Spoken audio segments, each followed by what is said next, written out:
G'day gamers, Ranger Tony here, back with more of our Skyrim No Lockpicking Challenge, where we're trying to play through the main quest line of Skyrim without using lockpicking, just to see how Bethesda built the game and whether they are going to force us to use lockpicking. When we last left off, we have just had the... Why am I picking up those? I'm not really doing alchemy.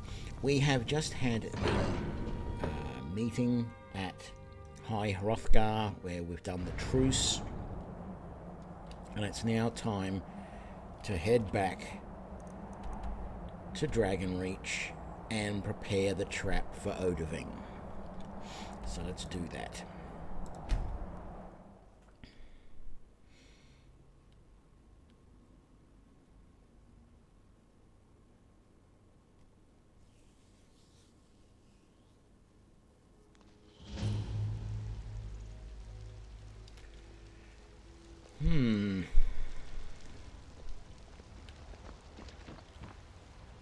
You know what? We are going to wait until morning. Let's just loiter here for 12 hours.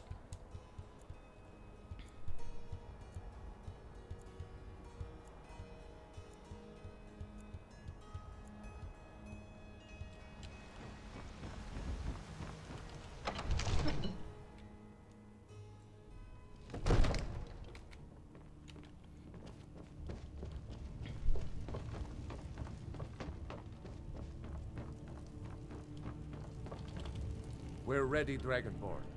Just say the word. As I promised, my men stand ready. The great chains are oiled.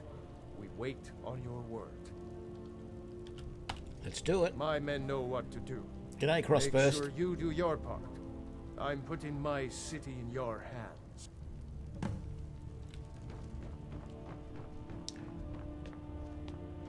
Yep, let's do this. Let's call the dragon.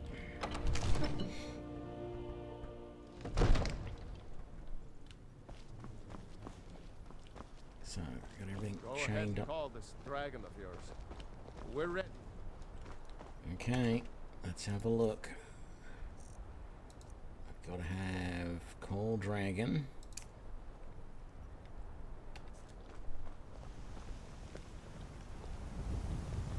Actually, I'll come out here just in case. I don't remember if the calling of the dragon actually injures. Anyway, I wonder where he comes from.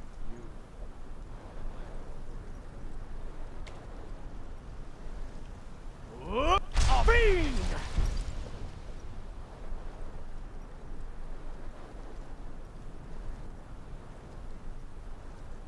Go ahead and call this dragon of yours. We're ready.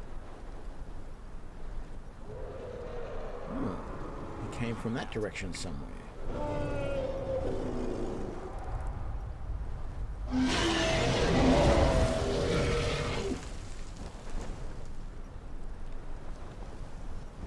Okay. It might help if I get my axe out.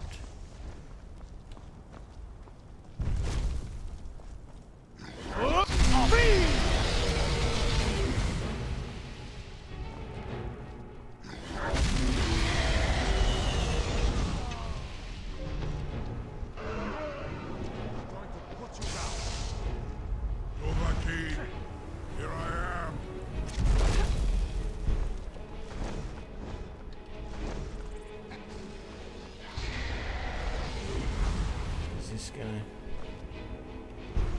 Come on, Odoving.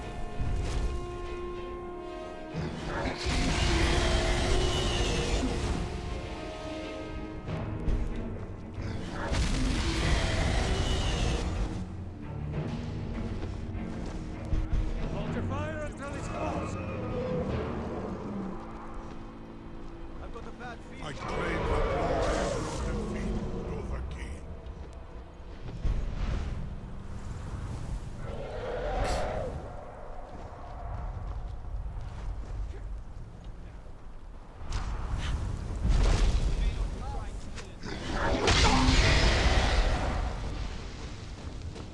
Come on.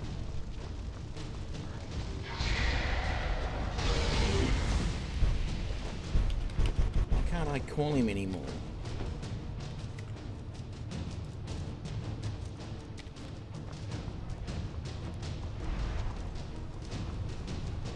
I thought I just had to keep calling him to get him to come in here.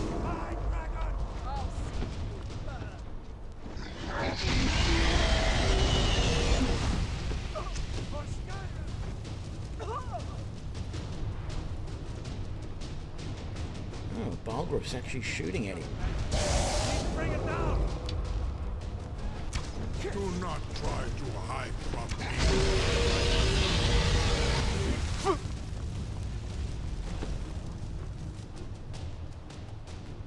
No matter what I do, it says I can't call him again.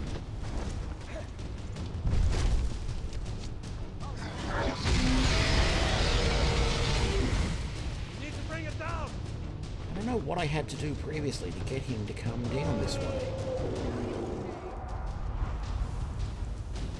Whether I had to injure him a certain amount, or what I had to do. I mean, I can do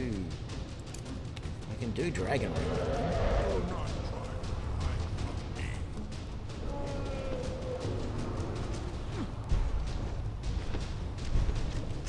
Why is Dragon Ring not working?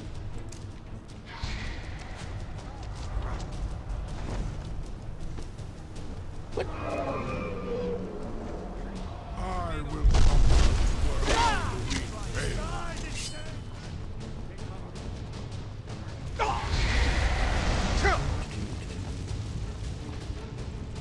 There we go. And done.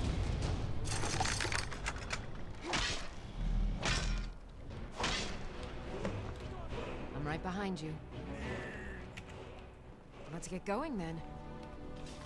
Ovuta med Kodav, caught like a bear in a trap. Zuubonar, you went to a great deal of trouble to put me in this humiliating position. Yep. Hinsir Alduin, No doubt you want to know where to find Alduin. That's right. Renik Vaza, an apt phrase. Alduin Boval. One reason I came to your call was to test your Thuum for myself. Many of us have begun to question Alduin's lordship, whether his Thuum was truly the strongest. Among ourselves, of course, Muni Mae, none were yet ready to openly defy him. Once Lord Croesus, innumerable pardons, I digress. He has traveled to Sovngarde to regain his strength, devouring the Silesure, the souls of the mortal dead, a privilege he jealously guards. His door to Sovngarde is at Skuldafn, one of his ancient fanes high in the eastern mountains. Mindoran pa ok midoven avarantil. I surely do not need to warn you that all his remaining strength is marshaled there. Zuulost ofan hinlan. Now that I have answered your question, you will allow me to go free?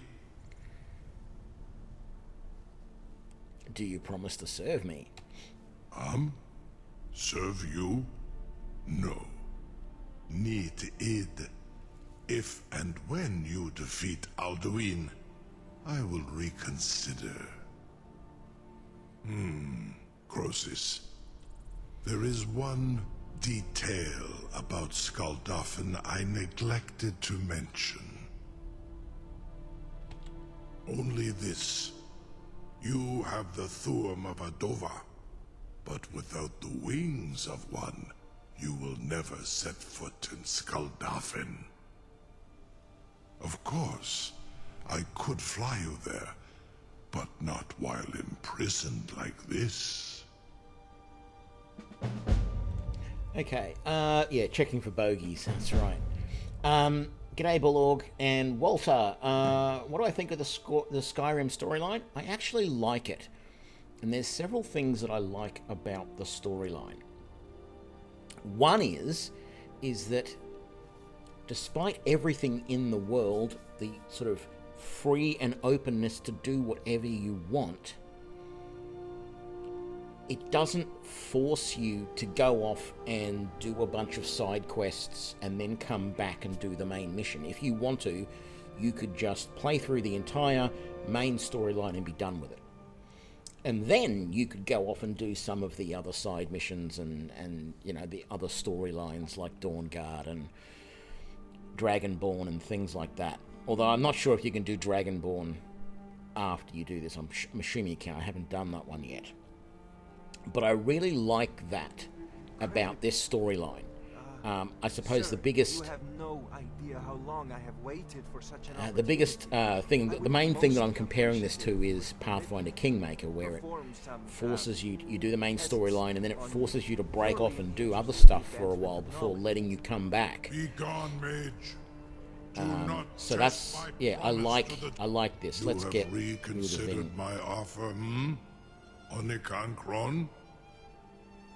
You will release me, Roland, if in return I promise to take you to Skuldafn and stop helping Alduin? Yep, that's what I want. Onikan Korav Gain Mirad. It is wise to recognize when you only have one choice. And you can trust me. Zuni Tarudis. Alduin has proven himself unworthy to rule. I go my own way now. Free me, and I will carry you to Skuldafn. I assure you, you will not even notice me. Most of them are hardly... Okay, so I've got to go and free him, that's right. Something to tell you. You're Open the sure trap. about that? You want to... Your funeral. Someone else is going to have to help you get him back. scale, or a small amount of blood.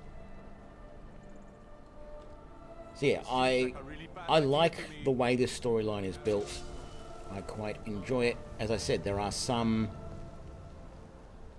you know, some alternate storylines that I haven't completed yet, that I still want to try and do. I haven't done any of the Civil War stuff really, except the stuff I have to do in the main storyline.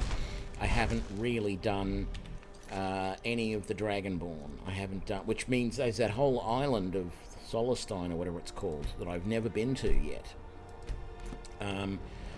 I haven't done... What haven't I done?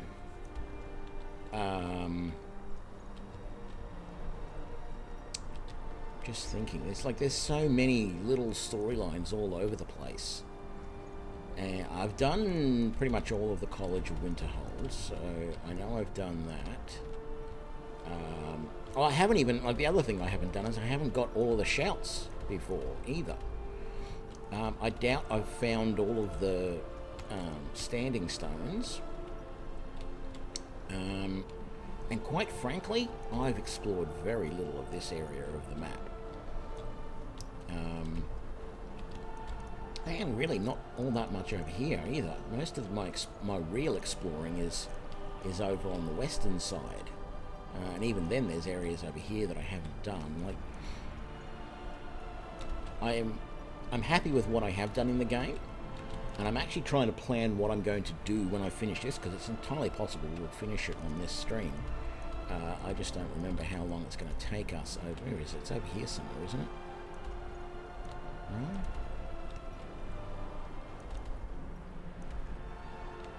No, it's not that one.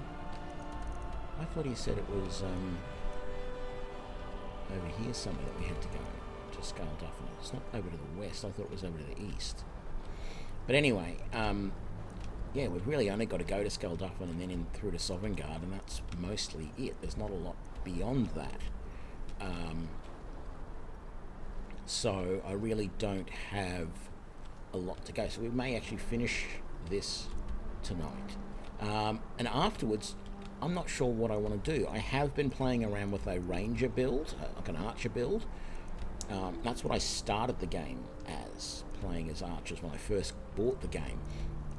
But found that while sneaking and shooting with the bow is all well and good and it works really well, the problem that I had, and still do, which I'm working through, is if I can't kill them in stealth before they get into attack range, particularly into melee range, getting back out of that sneak and finding a way to keep alive is finding challenging in some ways.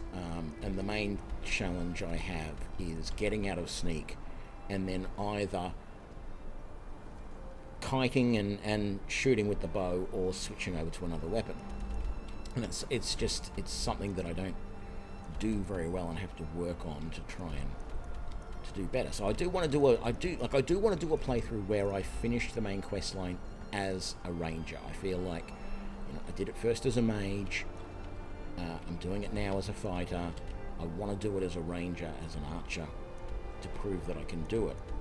But I'm also considering doing Morrowind. No, sorry, not Morrowind, Oblivion. Well, I have Morrowind as well, but I'm considering doing the quest, the main quest line from Oblivion. So I don't know. I've only just spent all this time getting a bunch of textures and mods to make this look real, this whole game look really nice. It feels like a bit of a waste to drop it and go and play Oblivion for a while. And I am certainly enjoying Saran Uth, I await your command as I do promised. still enjoy this game. Are you ready to see the world as only a Dova can? Zuk Brit Oth, I warn you, once you've flown the skies of Kaizal, your envy of the Dove will only increase. Amativ, Mubo Kotin Stinselok.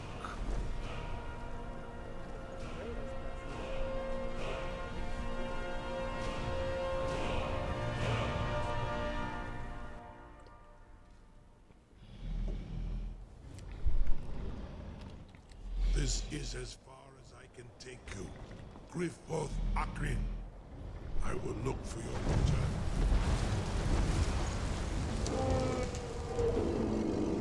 Okay, so got to do this solo now. There's no companions. Actually, I should have really had a good look at what I was carrying, because this supply of healing is all I've got. As well as spells, but I really haven't leveled up much more at all, to be honest.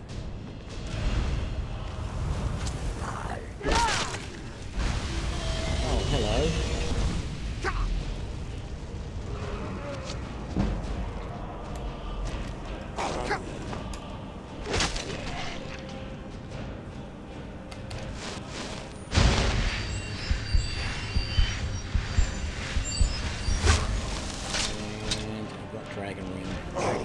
Hello there.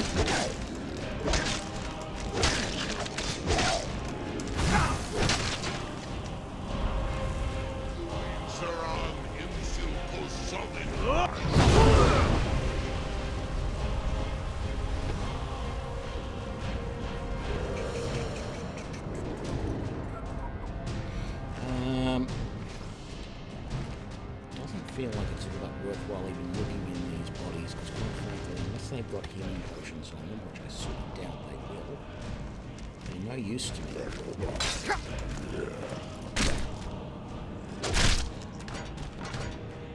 Where did that dragon go? He's up there still.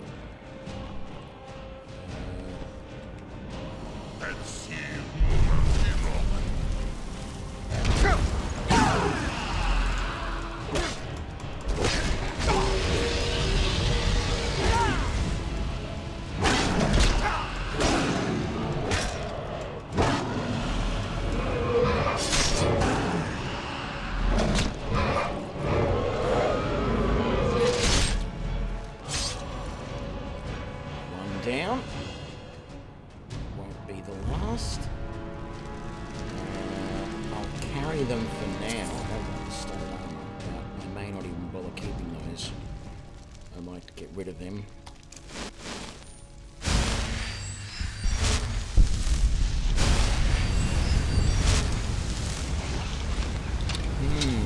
Recommendations for games that are like Skyrim. I don't really know that I can make any recommendations for games that are like Skyrim, because really the only other game, apart from Elder Scrolls Oblivion, the only other game that I've played that is like this, in that it is, you know, a first-person sort of RPG type of thing, is 7 Days to Die, and things like that, which they are quite a bit different, because they are... Did I get him? I did. Beautiful.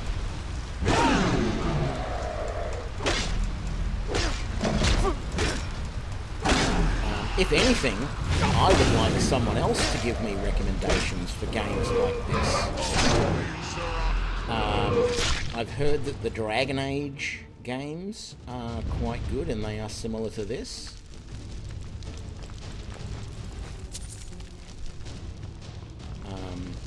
So I've heard good things about those, but I've never played them.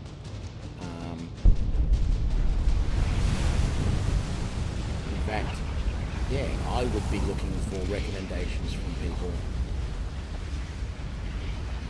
for games that they think might play well. I don't recall if I've ever tried to go through this door. And there is a tower there, but I don't think it's a good idea to go into that. Well, let's quick save and... No, let's just do this. This is going to be hard enough as it is. I gotta keep an eye out for dragons. There are a lot of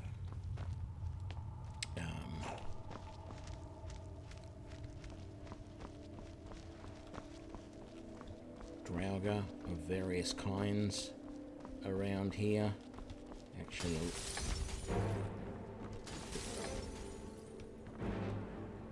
what is making that noise? A lot of the Draugr around here are quite high level and quite dangerous. I'm going to take all that. I don't really need it.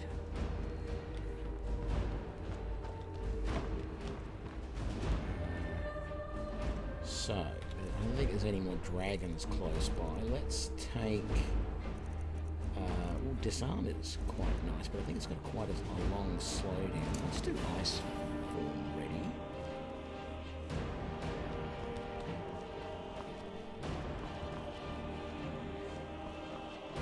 We have to come over this way.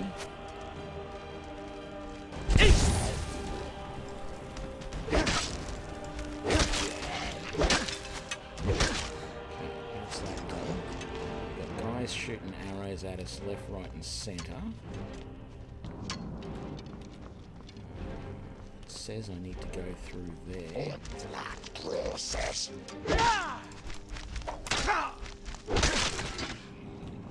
What else we got?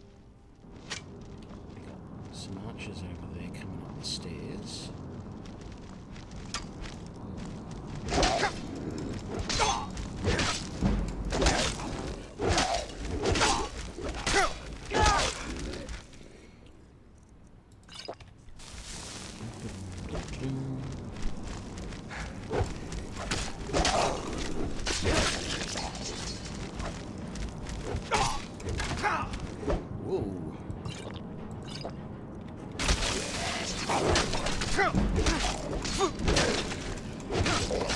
The problem with just trying to hack my way through these guys is I'm only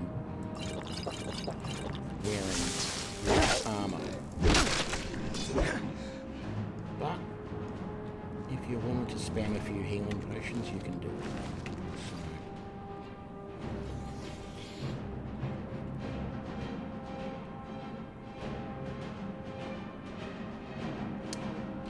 Yeah, I'm reluctant to do Kingdom Come Deliverance, because from what I've seen of other people trying to play it, it just feels like the combat is very fiddly, picky. It's really hard to get a good grasp on attacking and defending, etc. in that game. And I've seen other people play it. I've seen, like, archery is a bit of a mess. Basically, every person I've seen who played that game had real problems just, getting a hold of combat and staying alive for it. So I've sort of been a little bit wary of trying that one. I have The Witcher 3. And again, it's a little bit like that with Witcher 3. The combat, I played a little bit a couple of weeks ago off stream of The Witcher, just to say that, okay, I've tried it out now, what's it going to be like, type of thing. And what I found was the combat is a little... It's going to take me a while to get used to it, I feel. It feels like the combat is a little fast. The action is really very...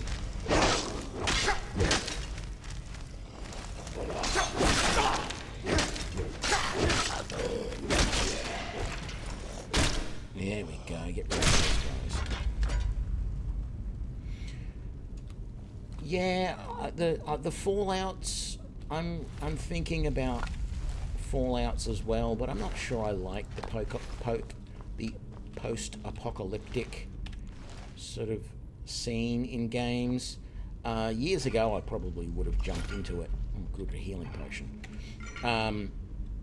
Like, I'm a big sci-fi person, but not so much apocalyptic. And I've felt lately that going back to fantasy for a while just has been my thing. I don't really know exactly why, but it's just, I'm enjoying it more than any of the sci-fi stuff. I think it's probably because it seems like so much of sci-fi lately is very post-apocalyptic. And as I said, that's not really my thing. Having said that, yes, I've played games like 7 Days to Die and stuff like that, but if you saw me when I played 7 Days to Die several months ago, you'll know that the big thing that I said a lot when I was playing that game is that, the zombie thing has been done so much that I really am sick of it in a lot of ways, and really don't want to play that sort of thing anymore. But I do enjoy the game, so there is that. I can't remember. Okay, so that one's there. Hang on. So we've got that snake there, and that's that one. Oh, that's right. This here decides which of these sides you open, doesn't it? So this one here wants to be a dolphin. So we'll set that up. Sorry, I'm trying to talk in. Yeah. And so, yeah, I just don't know whether to do... I'm not gonna waste money on it, or I don't want to waste money on a game that ultimately I'm not going to enjoy, I suppose, is the big thing. I'm gonna try opening this side first, because there is a chest there, but remember, I can't pick locks. Let's just make sure I don't have any lock picks on me. Good, I don't. So I can't pick locks in this game. So, what is it? Let's make this an eagle, bird, whatever it's called. Open that. Let's come over this side and have a quick look and see if this is an unlocked chest or not. It is. Very nice. Oh, and look, there's a lockpick, which I don't want. And a steel sword, which is... Why is it saying that steel sword is better than what I'm using? It can't be. It does 9 damage, and my battle axe does 77. I suppose it's the best one-handed weapon I currently have.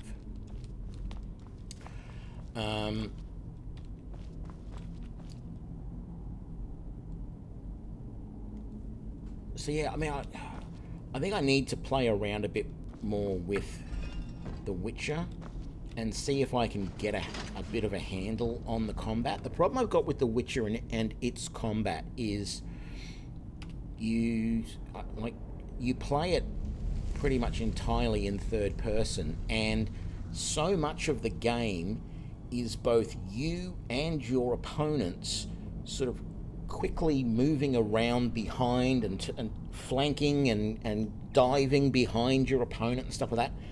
And I get very quickly lost trying to orient myself in the direction of where my opponent is and being able to take them on. So, as I said, I think I need to play with that a little bit more and get used to the combat. I very much like what I've seen of other people playing the game, and I would really like to play it.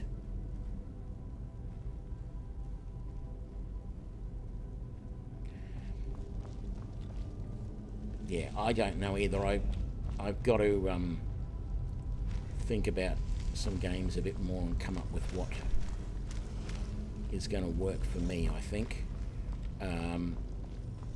At the moment, I'm definitely, still enjoying the fact that there is stuff I can play in this game, stuff I can still do in here that I have yet to do.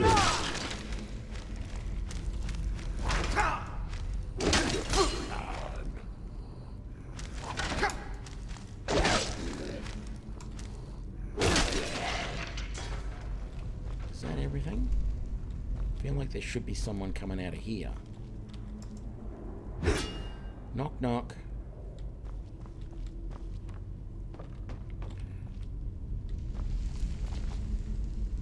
Okay, is that chest trapped at all? Doesn't appear to be. So what have we got? Oh, that's really all that good to me. Although the scaled armor might... Is that 67 compared to 65? Wow. That's better than my current armor. I mean, yeah. I'm sure the scaled armor look. Let's put the axe away. Yeah, that does look a bit more like what Druss would be wearing. The elven armor just didn't really suit Druss all that much. Frankly, the elven axe doesn't really suit a lot either, in my opinion. But, that's all I could get for the moment. So yeah, I think for the time being, I'm probably going to stick with the Elder Scrolls stuff for a while longer. I probably will do a little bit of a playthrough here of some more stuff in Skyrim, and maybe mix that up a little bit with some Oblivion.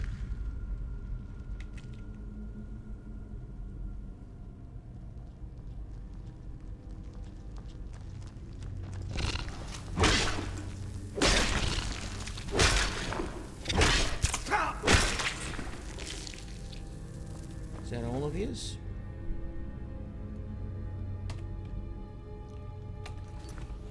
Yeah, I've seen the Middle-earth series, but I didn't realise that it was mostly stealth.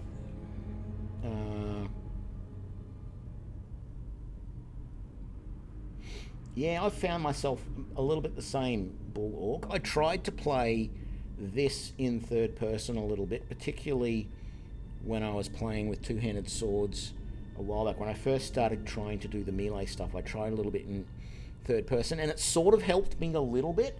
But I think, as I said, that the combat in The Witcher is so much more. It's so much quicker, and it's very flowing. It's actually, here's the interesting thing. I don't know if anyone knows this. I mean, I have mentioned it before in various streams and videos and stuff, but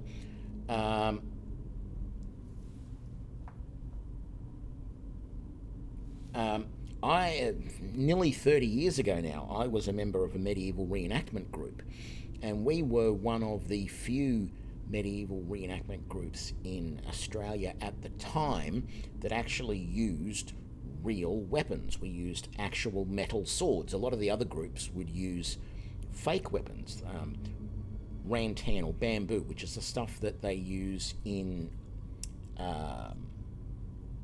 kendo, the Japanese sword martial art. When you're learning kendo, eventually once you get to high levels of kendo, you use real weapons as well, but most of the kendo stuff is done initially with rantan, bamboo.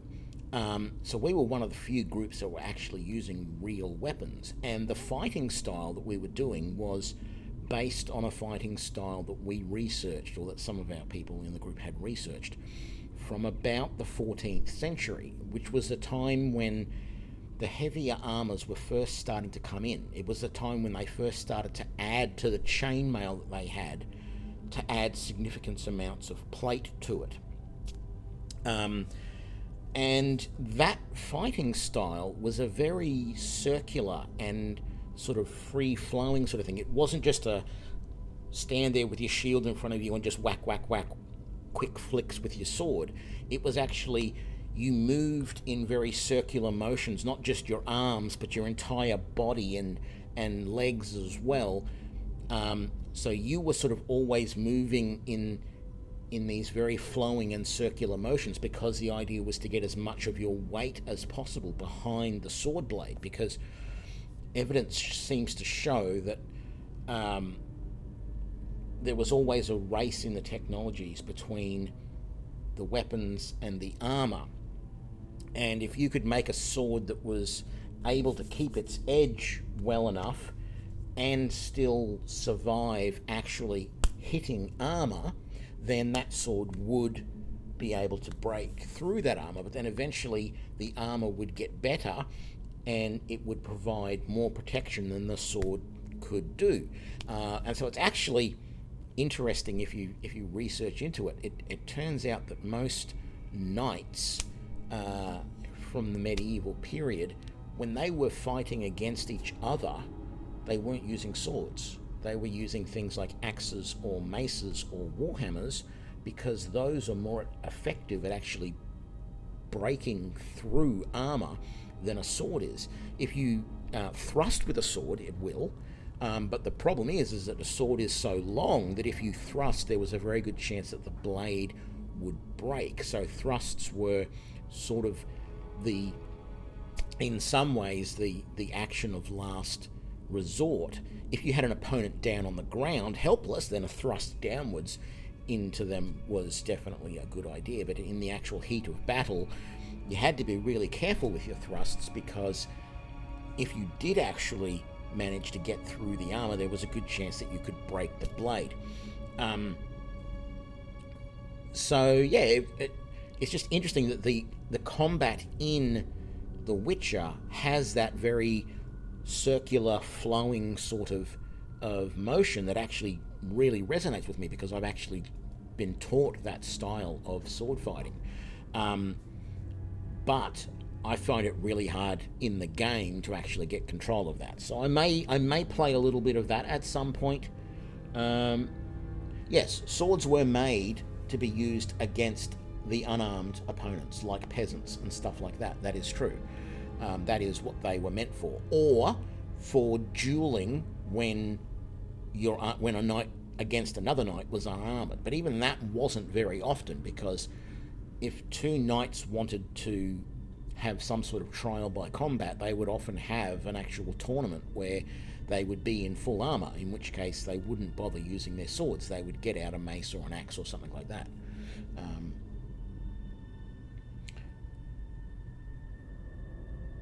So yeah, anyway, let's continue onwards with this. I will just super quickly heal myself because I can, and quick save again. I'm not going to loot any of those guys because I don't want any of that junk. I think there's still another spider out here, if I remember right. There's that little thing there, but that's dead now. I've got a feeling there was more than this, but I could be wrong. Oh yeah, just a couple of little bugs here. There we go. 1, 2. Is there something big that come down out of here somewhere? No? I can hear something moving around somewhere. Sounds more like a dragon, I think.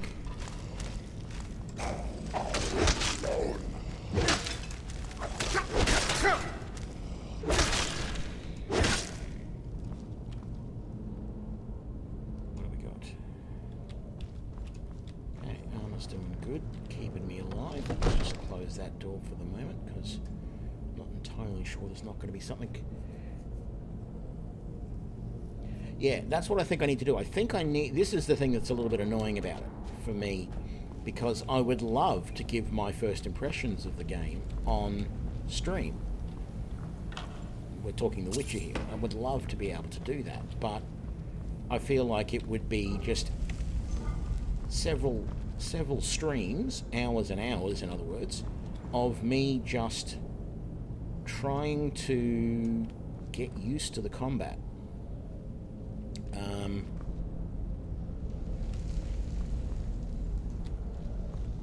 And I don't know that that would be a good first impression. So that's where it gets a little bit weird. Right. So we've got that there. So over here, we've got a dolphin up there, but... So let's make sure that's a dolphin. Or I'm assuming it's a dolphin or a whale or some such type thing. So that's that one done properly. We've got the bird here, so let's do that. I suppose it's a whale, isn't it? Not the bird, the other one. So we've got a snake back here. I suppose that's the one that I got to set. Yeah. So let's go up there and try that.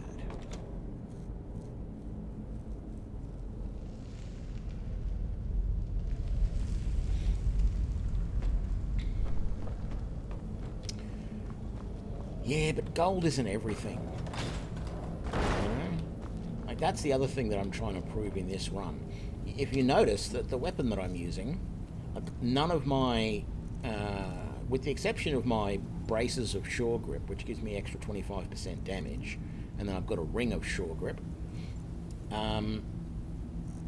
but I haven't put any enchantments on any of my weapons, or armor. I've upgraded that armor and weapons a little bit, the same with my battle axe, but I haven't put any enchantments on them. And that's the other thing about the game, which I have said previously. It feels a little weird that the only way that you can get enchantments, you can find weapons with enchantments on them, but the only way that you can upgrade gear is to do it yourself. And that's despite the fact that every blacksmith that you go to has the equipment to do upgrades. So why can't you pay them to do that? And similarly, why can't you pay a mage to enchant your gear? The game forces you to go down and use those abilities. Now, it's not a big deal that it forces you to do that, but if you want to roleplay that where you don't use those skills, you're left sort of out in the cold. And that's why I wanted to, like, I knew that you would probably be able to get through, because the game scales with you as you level up. I knew it was pretty much going to be possible to get through the game without really using things like enchanting or smithing, even though I've done smithing in this run. I knew that I'd be able to get through the game without really doing alchemy, because quite frankly, to me, apart from the fact that once I've done a few big batches of alchemy and got a bit of skill in it, or more, got a lot of reagents, alchemy is useful to make myself a few healing potions and a few things like, in this run, I would make a berserk potion or whatever it is to, you know, give me something to do a bit more damage if I need it. But apart from that, alchemy is just a way to make money. And all the money that you've got can really only just buy you occasionally a few better items that you couldn't, you know, that you haven't been able to find, or to buy a house. That's it. So the money thing, to me, not as big deal.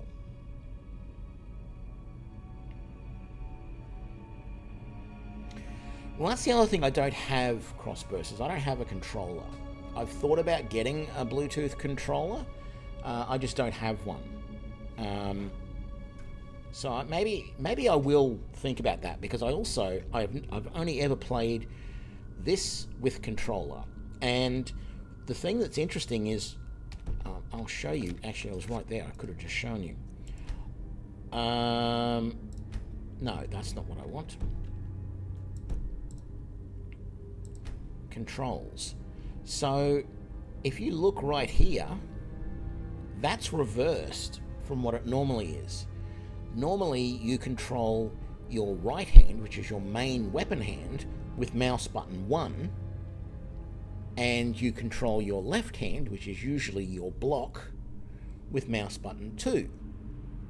But that doesn't make any sense to me, so I swap them. But you can't swap them in Oblivion. Right? And it makes sense to me to be able to be controlling my right hand with the right mouse button and my left hand with the left mouse button. That makes sense. That's why I've switched it that way. But the default is to have your right hand controlled by the left mouse button and your left hand controlled by the right mouse button. Now, in Oblivion, you can set block to be used as another key. And I think I might consider doing that. But if I had a controller, I could just use the controllers, and then it wouldn't be a problem, because I believe with the controllers it's just always been that, you know, left trigger or whatever it is your left hand, and right trigger is your right hand, and that's just the way it works, and it's never that cross. But for some reason on PC, because it's your main attack button, they make it the left mouse button. But because you're attacking with your right hand, so it actually means that when I use a bow here, I actually use it reversed to everybody else as well, because I've swapped it. And I've got used to that. That's fine. Actually, the only other thing about Oblivion that I think I might want to do before I play it is see if I can find a mod that fixes at least the animation for using bows. Because quite frankly, it is bizarre. There is something in the animation where when you're drawing back on the bow, they tilt it that way, which would cause the arrow to fall off your hand or whatever you're using for a rest. And then at the end of it, it's round that way or vertical to shoot. And that just bugs the hell out of me. And I mean, it's okay if I'm not going to be using a bow. If I'm going to just use a sword, like I've thought about doing the whole Geralt of Rivia Witcher thing in Oblivion, because you can actually have a two-handed sword, and when you go to cast a spell, you take your one hand off the sword, you cast a spell, and you go back. I've seen that. I know that works. So that is something that, you know, I've very much considered doing in that playthrough. But once again, if I have to switch over to using a bow, it just drives me nuts to see that animation. So I think that's one of the things that I'm going to do first, is see if I can't fix that animation. Which way are you going? Oh, you think you're going to stop me with that? Oh, you're up there. Oh, hello. How do I stop you? I've got to come over this way. Is there another one of you over here? There is. So I've got to do this. And then I've got to come over here. And I've got to do that. Alright. So I don't remember if there was anything I needed down there. So let's go back down And we'll just jump because we can. And it's not going to do any damage, really, so... I'm sorry. The Assassin's Creed games do not appeal to me at all. So, unfortunately, that is something that will not be appearing on this channel. Maybe, well, look, I won't say never. I might change my mind, but if I changed my mind right now, I would predict that it would be like 5 years before I changed my mind and said, you know what, let's give these Assassin's Creed games a go. Ultimately, just the idea of it doesn't really appeal to me at all. And what I've seen of the gameplay, just in a lot of the games, looks really janky and hasn't really appealed to me.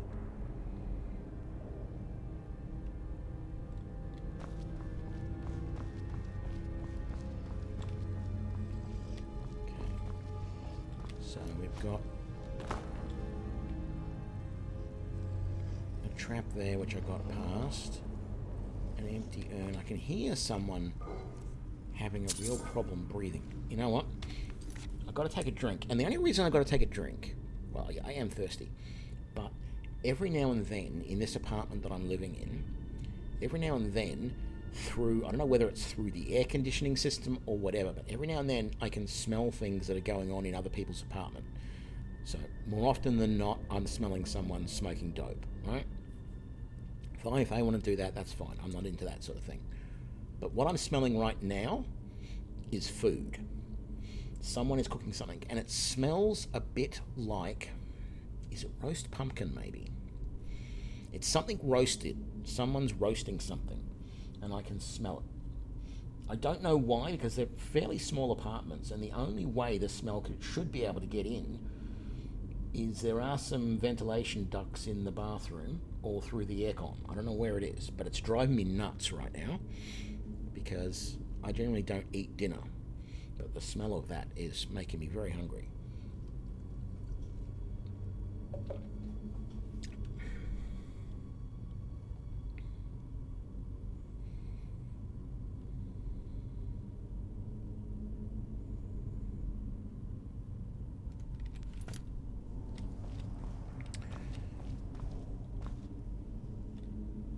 Take the healing potion. Somehow that knocked something off the shelf. I'll take the soul gem. And I'll open the obviously empty thing before I do anything else.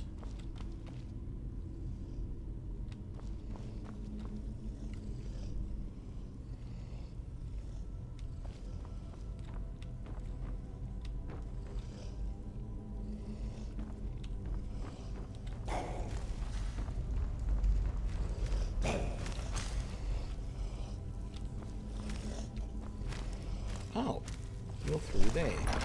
Hello there. Doo-doo-doo.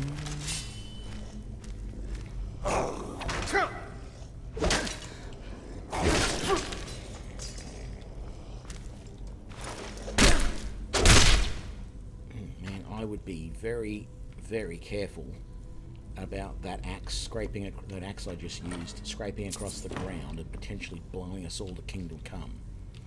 Because that's a hell of a lot of fuel in there.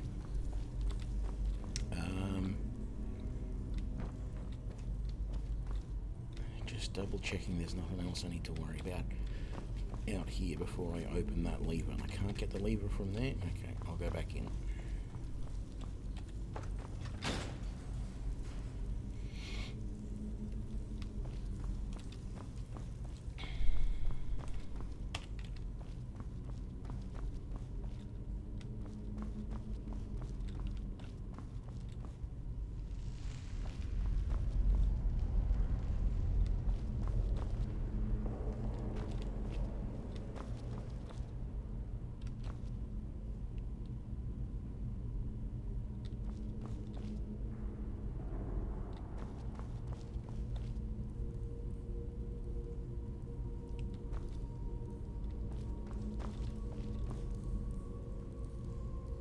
Pressure plate trap over there.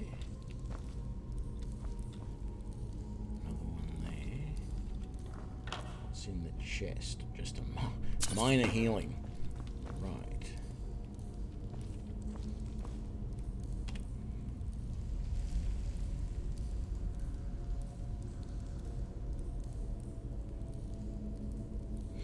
Okay, it wasn't really we weren't really a live-action role-playing sort of thing. I don't know, it's a bit hard to explain.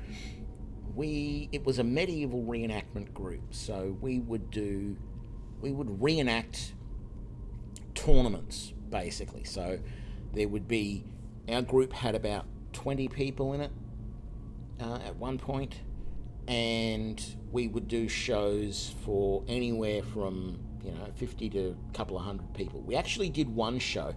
Like here's the ridiculous thing, though, right? I live in Australia.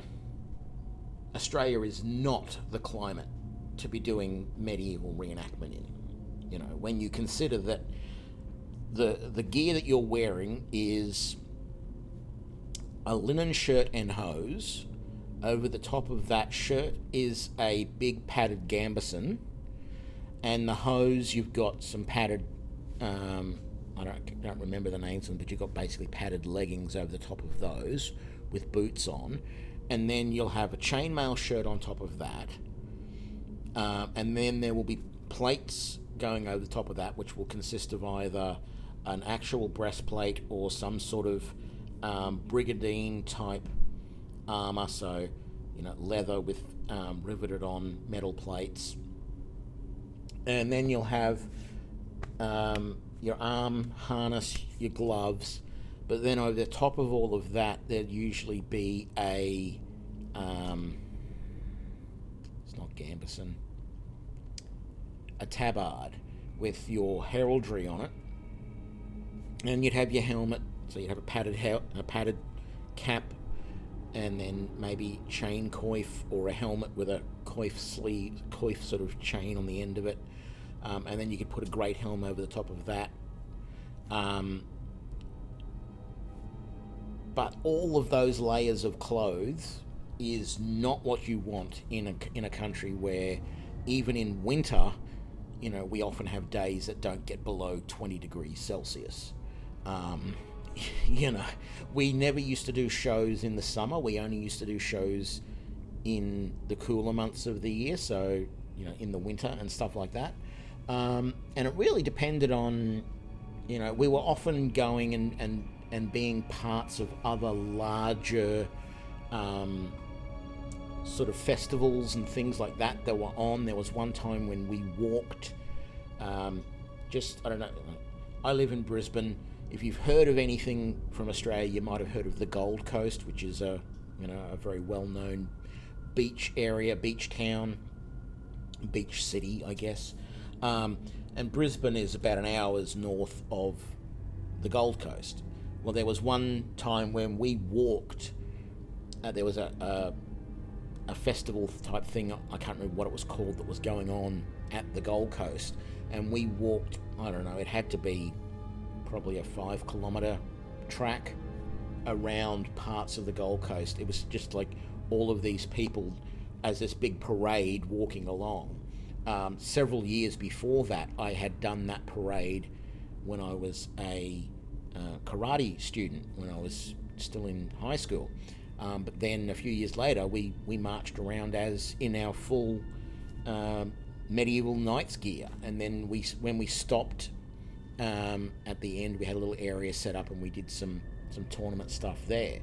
And so it really just depended on what was on. The big thing on the calendar for us, though, was just a little bit north of Brisbane. There's a little island called Bribie Island, and on the way there, you have to sort of go through this little rural area, and there's this old school. I don't think it's actually used as a school anymore, and it's actually a museum, and it's a medieval museum that someone, like, I don't know, 50, 60 years ago, some rich person decided that he was going to collect all this stuff when he made this little museum. And there's all of these grounds around it, because it is there's also a small school for people for the rural community in the area.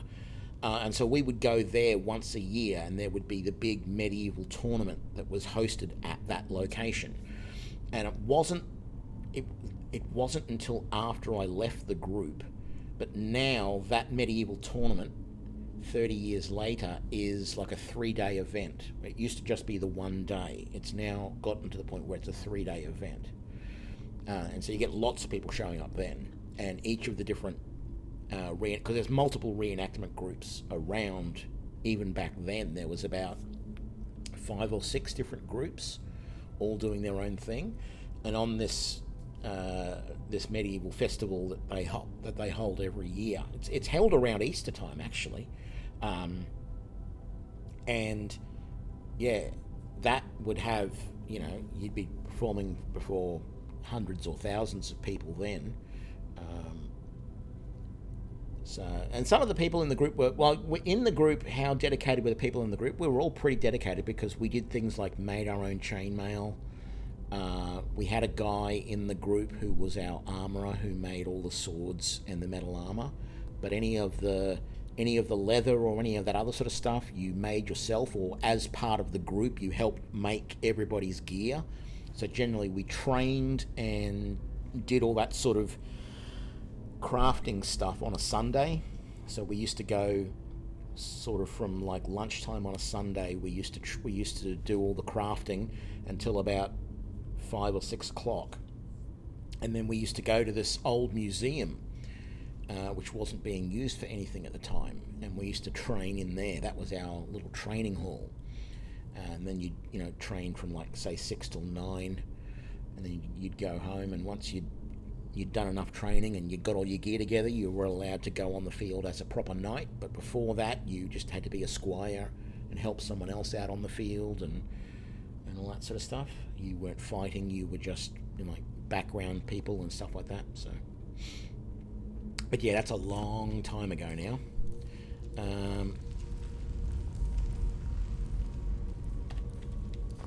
I really haven't gone to any of the shows in a long time either. I don't know what they're like anymore. Is this the way I just came in?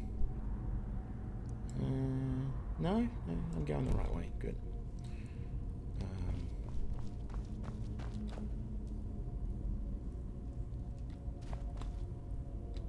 Ooh, an iron battle axe. Yeah, I really want that right about now. Okay, they were real swords in that they were metal, but they were blunt. And hang on, let me get this guy.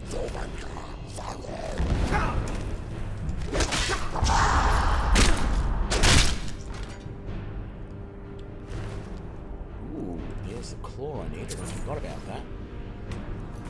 Hang on a sec, guys.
So,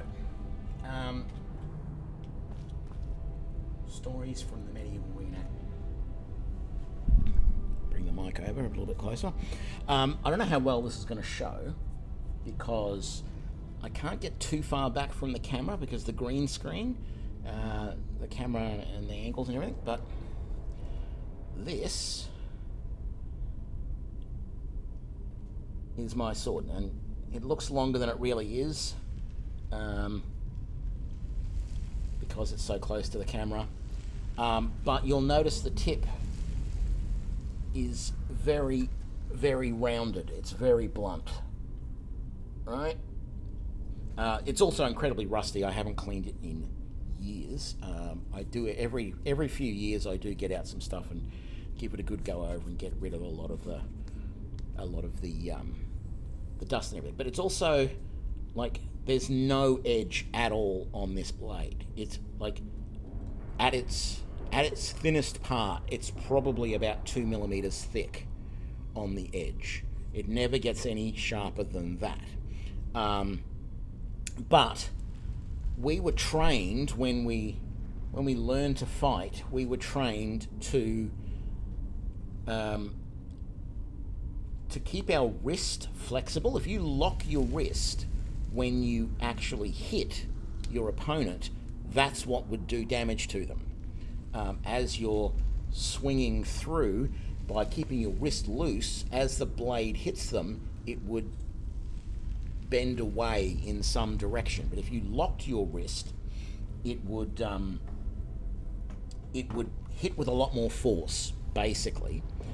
And similarly with thrusting, we always thrust at a downward angle, never at an upward angle, because if you thrust it at an upward angle and it hit their armor, the chances are it could skip up somewhere towards their head, and that would be dangerous. Now, that doesn't mean that people never got injured. We did occasionally have injuries. Strangely enough, one of the worst injuries that I remember seeing was actually someone's greave. That's the pit that goes around your lower leg. It was a full metal greave that went all the way around. So if you think about it, in this game, you've got I don't have any. Yeah, okay. So those are full metal greaves, essentially. Let's see if we can zoom in and have a look at these. So these are actually a combination of greave and sabaton. These are actually completely impractical because there's no way to do them up. Normally, the metal will go all the way down. So assuming that this brass coloured stuff is the metal and this sort of leather looking stuff is just part of the boot that you're wearing, the greaves will normally come all the way down to the top of the foot, to the ankle level, and you will generally have a hinge on the inside along this part here and then along that part there on the left hand one to open them up, and then you would have buckles on the outside over here to close them up. So there'd be usually two buckles on the outsides. On the left hand one, the buckles are on the left hand side. On the right hand greave, the buckles are on the right hand side. And then these layers of metal that were over the feet, not everyone would wear those. In the period that my medieval reenactment group was working on, they weren't that common. But if you did have them, they were very much like this. They were a cover that went over the top of the boot to protect your foot a little bit. Now, what happened in one of these battles, absolutely nothing went wrong in the battle, but as the guy wearing this greave got attacked, because anytime you got attacked by somebody, you had to play it up a little bit, So if someone did actually get through your defenses and made sliced you or stabbed you across the stomach or chest or wherever, you would ham it up a little bit and, give them the chance to get another attack in or whatever. If you didn't do that sort of thing, if you didn't play along, it's like, when you're playing, I'd say Cowboys and Indians. When I was a kid, that was a thing that you did play, even in Australia. Don't know why. But if you're playing some game like that where everyone's, pretending to shoot at each other, not even using Nerf or whatever, pretending to fight with each other, as a kid, you always had that thing where, you were supposed to play along, and if someone didn't, well, you didn't play that game with them anymore. Same with this. The battles were real. We had to use our skill to try and get through it, your opponent's defenses and everything. But once that was done, if someone got through your defenses, you played it up a little bit and gave them the chance to get another hit in or whatever. And if you didn't, there was nothing that happened then and there, but next time when everyone got together to do training and stuff, they would give you hell for it, and you would be told to do better next time.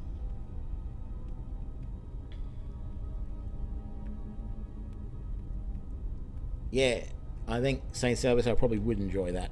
But anyway, so there was this fight going on. The guy wearing the greaves had to pretend that he'd been injured, and he sort of stumbled forward after he got hit and went down, I think, onto one knee. And because he had one knee down on the ground, it sort of pushed the greave down his leg. And so the top of the bottom of the greave there just sort of went straight down, which pushed his foot all the way down and sort of sprained his ankle and dug quite viciously into the top of his foot. I don't remember if there was blood or not, but he basically he couldn't move. He was in such pain and everything from this thing that's just slid down his because the force was all up here at the top around the knee cop, and that pushed everything down, and it had nowhere to go but push his foot so that the toe pointed straight down as well. But he wasn't in a position to actually do that because that knee there was flat on the ground and his foot was out behind him, sort of, how you can have your foot bent back like that when you're kneeling with one knee on the ground. Well, that was the knee on the ground was the one that slid back, and so the greave pretty badly injured his foot. The other thing that got injured a lot for some people were their hands. You had to wear proper steel gauntlets and everything, but if you weren't careful, a hit on the hand still could be pretty dangerous.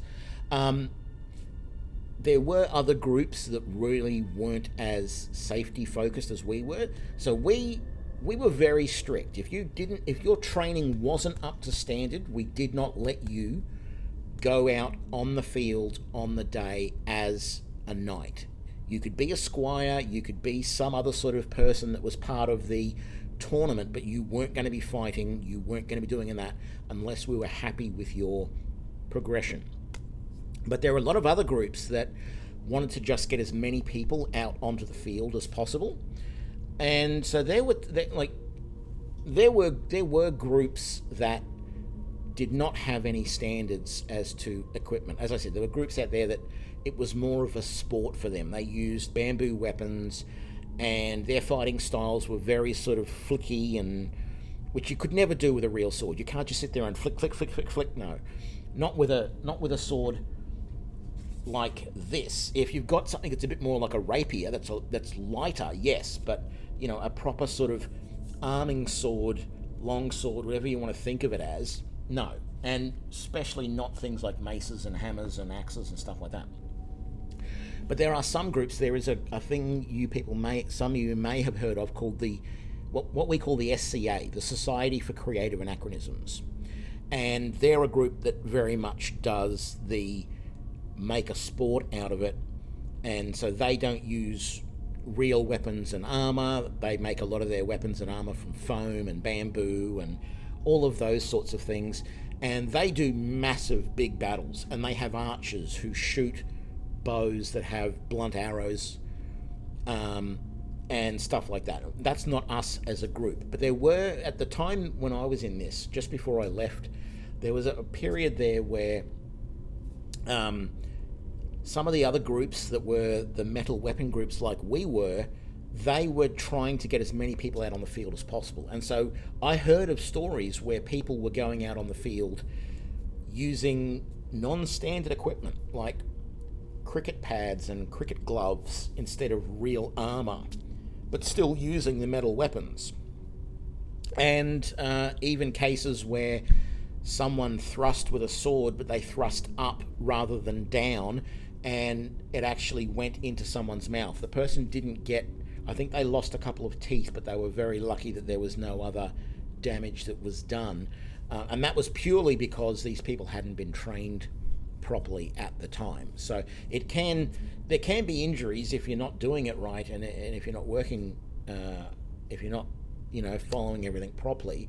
But that was one of the reasons why I left the group, actually, was because I was starting to see some little things like that happening. And even though they weren't happening in our group, there was also this push to try and get the various groups, like the last of the big tournaments that I did, we actually had a big section where all of the groups got together and split into two sides, and they became the two sides of the tournament, and then we had to go in and fight. And the idea was that I really should have only been fighting with people in my own group who were using the same fighting style as I was, so that it would not be dangerous, and we would have the same level of equipment and everything.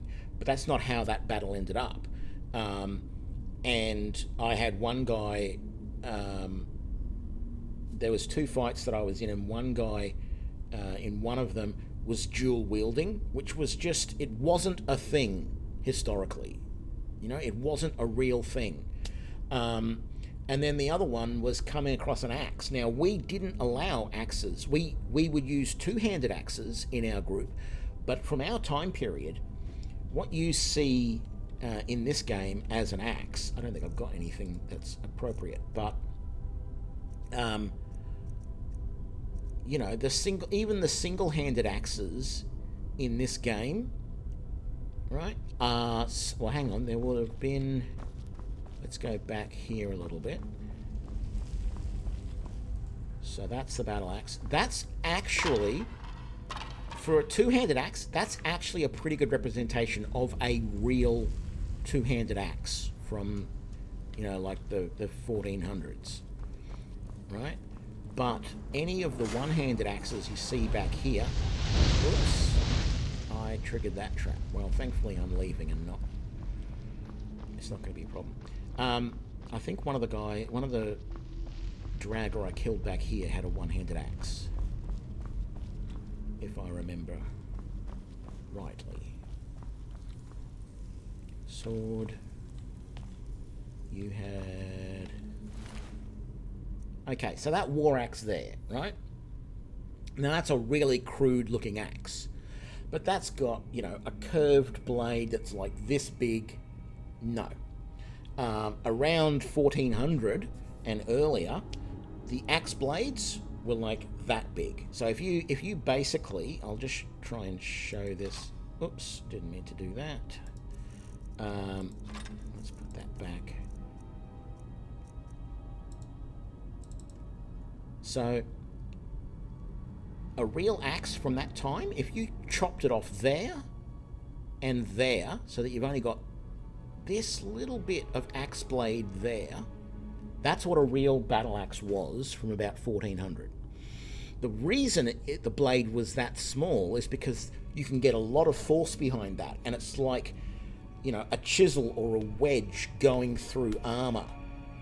It'll just punch its way through. It's not as good as a warhammer would be, but it was a good way to punch a small hole through armor. Whereas if you hit someone's armor with that there, because that edge is so long, it distributes the force across the entire length of that edge of the blade and doesn't really get through the armor as much. And so what happened was, I was in this tournament and we didn't allow axes because it was really hard to control that little edge and stop that from injuring somebody, right? Whereas with a sword blade, so if I come over here and look at this sword blade, so if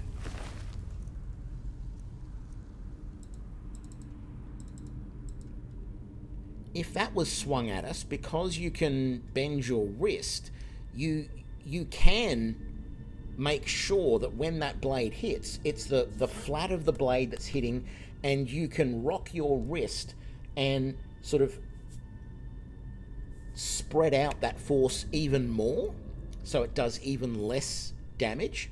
But with a tiny little blade that's only that long, it's really hard when that little blade comes in and hits the armor. It's really hard to distribute that force and not make it too forceful. So we didn't allow those sorts of axes, but I ended up facing off against someone from another group in which they did, allow those axes in their group. And I just felt everything was starting to get a little bit dangerous because we were having these occasional accidents. We had other groups that were being sort of pushed into fighting against us, and they were doing things really very dangerously and not following safety and all that type of stuff. And so I decided that it was maybe time to give it a break for a little while. There were some other reasons as well, some sort of semi-political type issues in the group that were going on that I didn't want to be involved in at the time. But yeah, there were injuries. There didn't need to be injuries, though, if you did it correctly. So we've got like wolf, butterfly, and then whatever that thing is.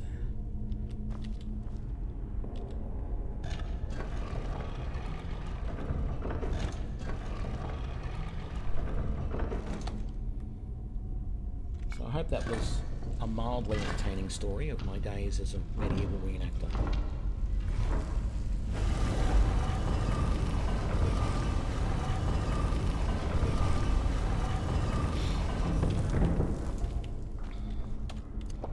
Let's get the old veggie soup going. It's weird looking.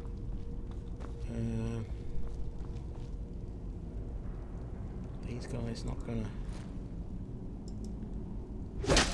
No, you're not gonna get up and attack me.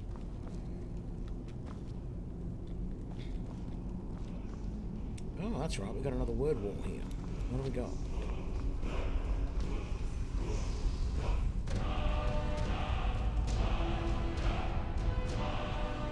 Okay, Walter, have a good one.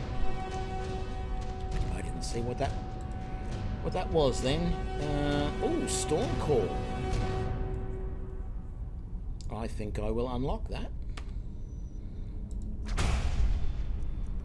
And might even favour it. Okay. Burnt corpse. Sort of suggests that there's a fire trap somewhere.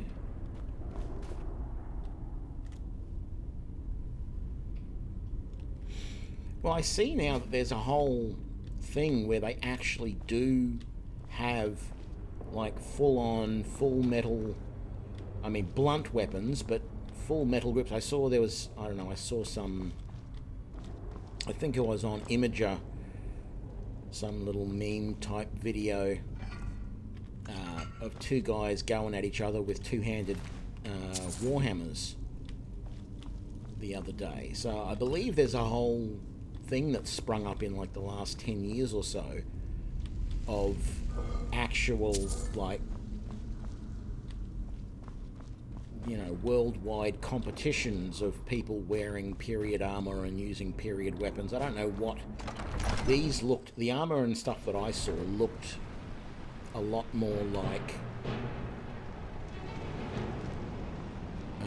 sort of like 15th, 16th century type armor, I guess. There's much more the full grand plate. Oh, yeah.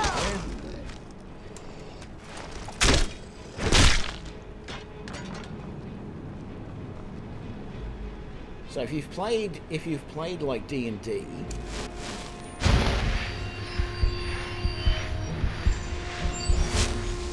you'll probably know that they seem to differentiate between plate mail and what they call full plate. So full plate is the sort of stuff that if you've seen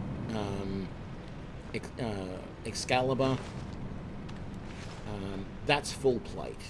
even though, you know, it's pretty well realized that the room with the fireplace has an Easter egg in the fireplace. Really? I'm trying to think which room you're talking about. Let's see if we can find it.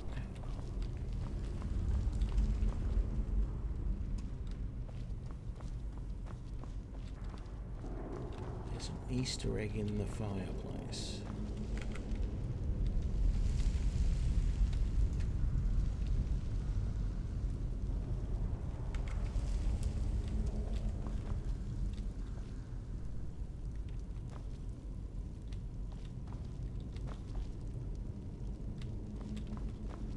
Assuming this is the one. I don't see anything though.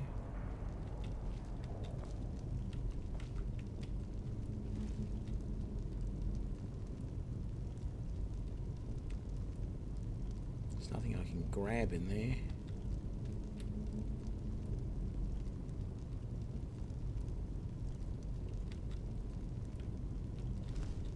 Unless it's a different fireplace you're talking about, but... Or is it this thing? Is it the carving on the wall? Because I don't really see a carving, anything special about the carving. Although it does sort of look like those bands should be able to move. Because they don't line up quite right.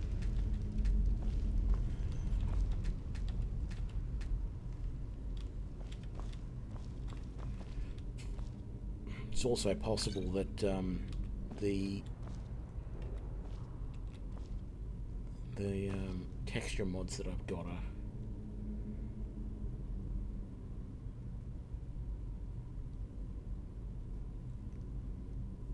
yeah, I might need something to see it. So what is there, a portal look-alike potato thingy? The mods that I'm running might change it. Anyway,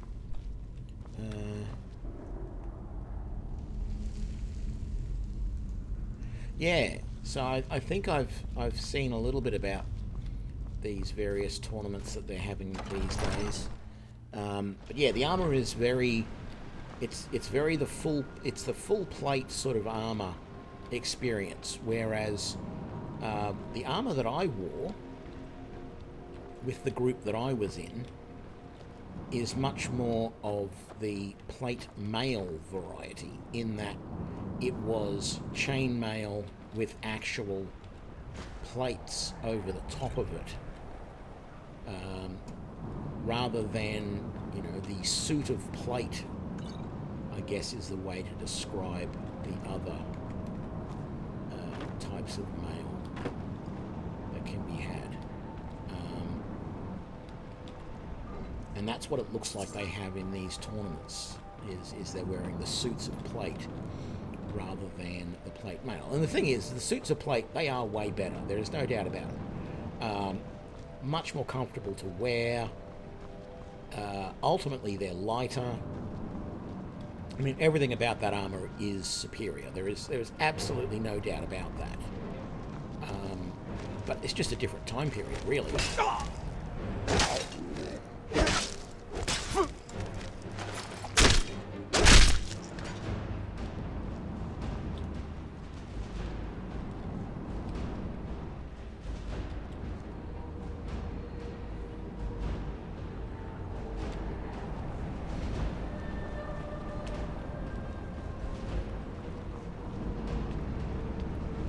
This is going to be a big fight up here, because this is where this guy is. And quite frankly, if I have trouble beating this guy,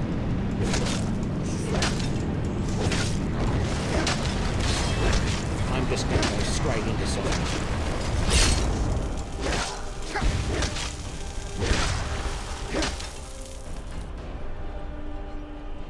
Okay, that actually was way easier than expected.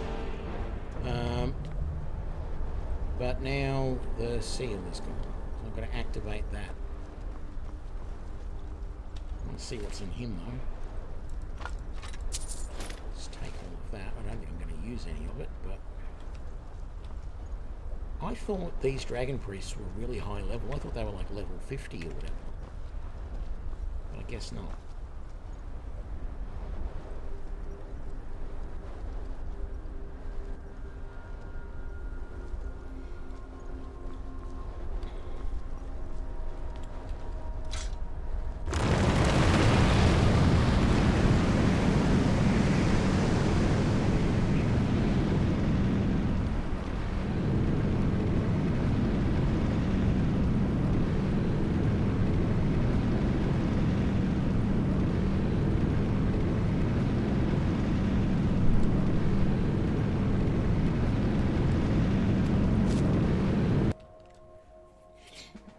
Sovereign Guard.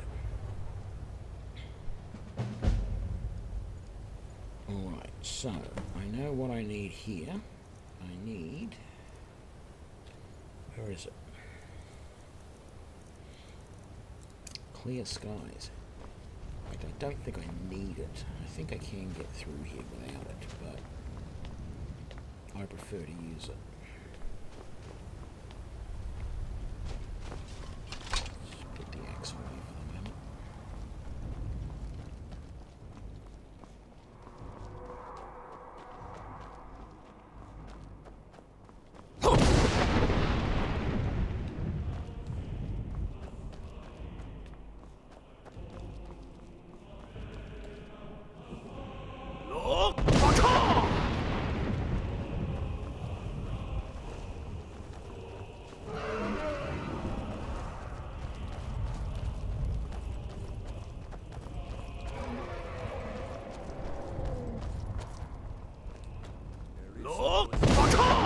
Courage is useless. It's not useless. Is this where I want to go? I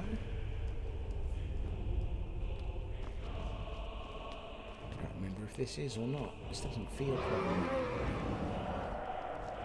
Maybe it is. I mean, I know that does appear to be Sovereign Guard up ahead, but I thought last time I went a different way to get to it. Yeah, I did. I must have gone around the mountain last time.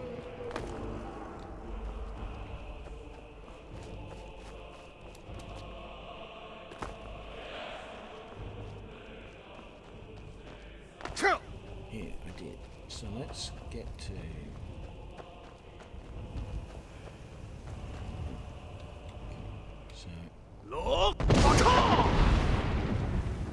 Come on, we're gonna go to Sovereign Guard.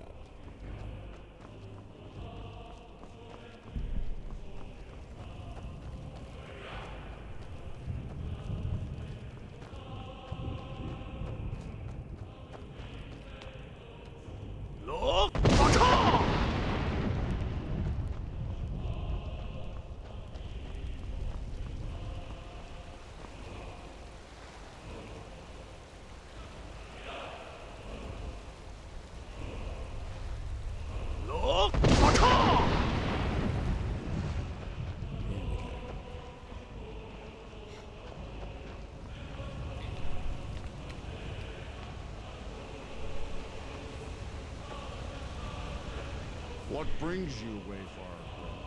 The wander here in Sovngarde, Soul's End, Shore's gift to honor dead.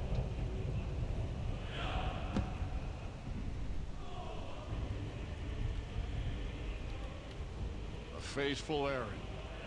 No few have chafed to face the worm, since first he set his soul snare here at Sovngarde's threshold. But Shore restrained our wrathful onslaught. Perhaps deed counseled your doom he foresaw.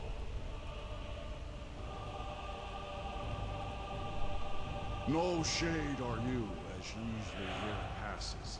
But living, you dare the land of the dead. By what right do you request entry? Ah.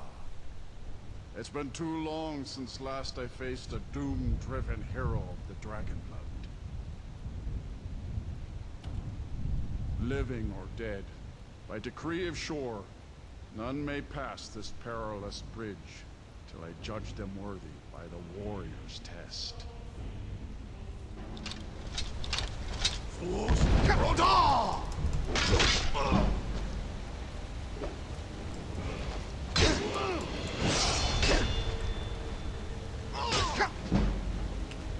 Well, we got a level, so we might as well take it. And I feel like health is a good thing to take at this point. And really, the only thing I still want to be taking, and I can't, is two-handed. I've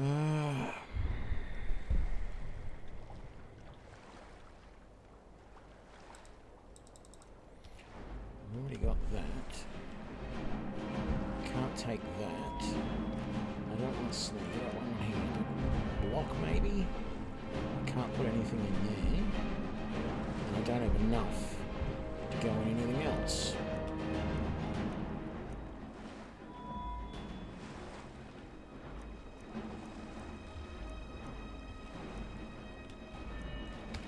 I'm going to keep the point for a moment.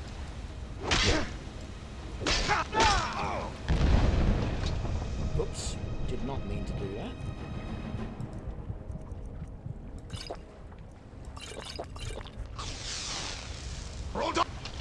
You fought well. I find you well. It is long since one of the living has entered here. The Shore's favor fall to you and your heir.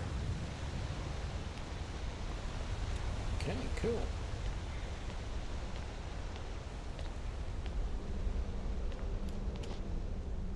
G'day, Babaloo. Doing well, thank you. And yourself?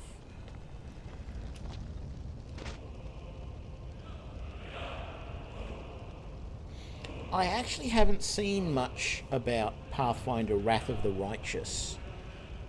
The only thing I've heard about it that might be absolute garbage, I don't know, but I thought I heard something about army, combat between armies, which I'm not sure I'm really keen on.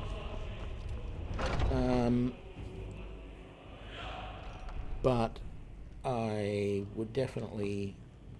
I mean, it depends on when it's going to come out, I guess. Our door has stood empty since Alduin first set his soul snare here. By Shore's command, we sheathed our blades, and ventured not the Vale's dark mist. But three await your word to loose their fury upon the perilous foe. Gormlaith, the fearless, glad-hearted in battle. Hecon, the valiant, heavy-handed warrior. Feldir, the old, far-seeing and grim. Yep. One thing that really bugs me in this game. Looks like he's floating. I can't stand that. It's one of the reasons why I've tried to get different... At long last, Alduin's doom is now ours to seal. I've got to stop speak looking the at their word, feet. and with high hearts, we'll hasten forth to smite the worm wherever he lurks. Hold, comrades. Let us counsel take before battle is blindly joined. Alduin's mist is more than a snare. Its shadowy gloom is his shield and cloak.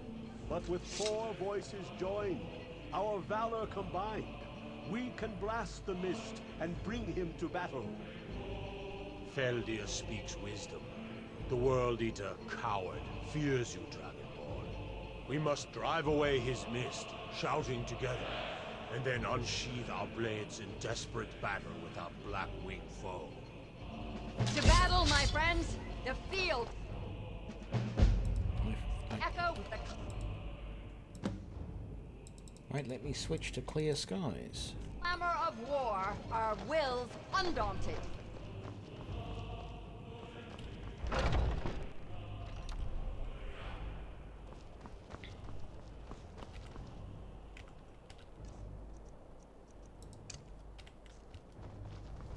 Okay. Have you heard a timeline, St. Salvius, on Wrath of the Righteous?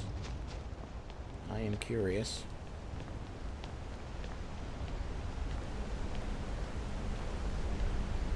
The other thing I'm thinking about playing and having another go at soon is Solasta Crown of the Magistar, because there's apparently more content in there now. So I really should have another look at that at some point too. We ready? Cannot fight the foe in this mist. Clear skies! Combine our shouts!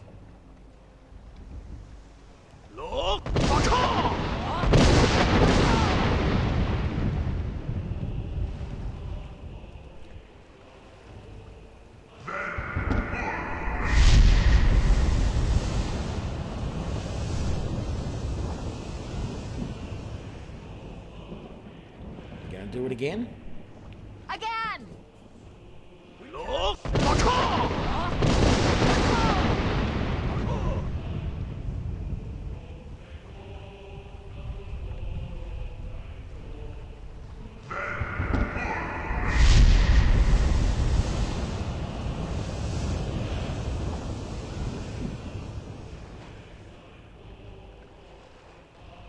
Does his strength have no end?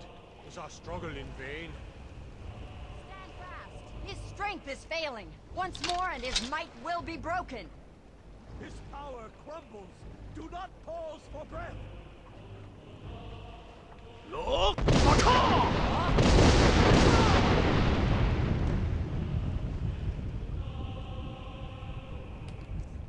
Okay, now we'll need the Dragon Men. Endless wait gives way to battle. Alduin's doom. His death or ours.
Noticed it too late.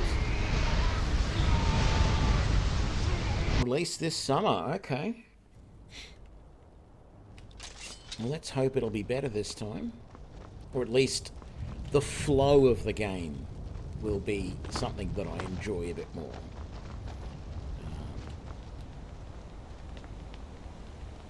I don't enjoy the fact that I never completed the original.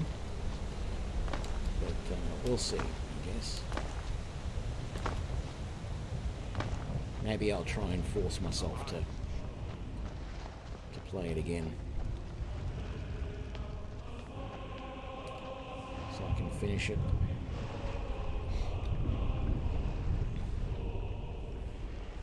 We cannot fight the foe in this mist. Clear skies! Combine our shouts!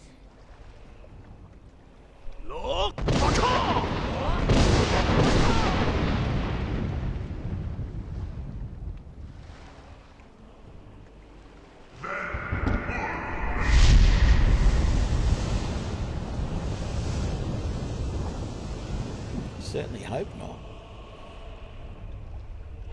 How can I finish if it's inside a locked chest and I don't have a lockpick?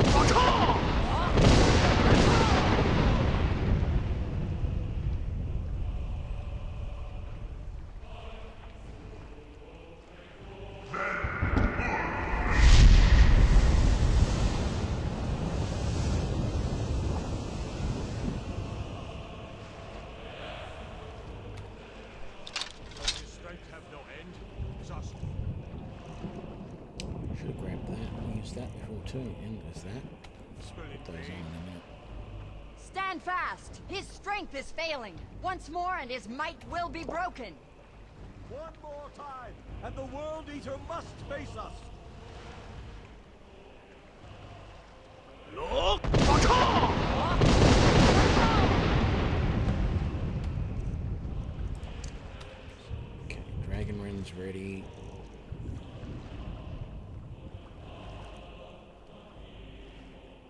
Why the hell would I use that? Didn't even realize I had that there.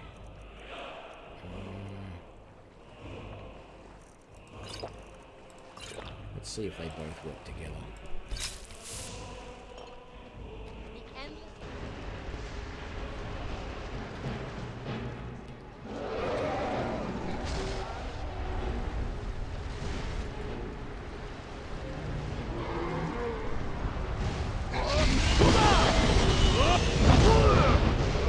Got him.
This was a mighty deed. The doom of Alduin encompassed at last, and cleansed his Sovngarde of his evil snare. They will sing of this battle in Shore's Hall forever, but your fate lies elsewhere. When you have completed your count of days, I may welcome you again with glad friendship and bid you join the blessed feasting. When you are ready to rejoin the living, just bid me so, and I will send you back. Yeah, I think you can send me back. Return now to Nurn, with this rich boon from Shore, my lord. A shout to bring a hero from Sovngarde in your hour of need. Dragonborn! Hail him with great praise!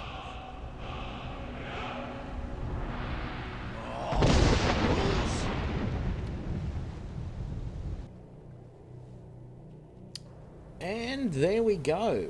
We have proven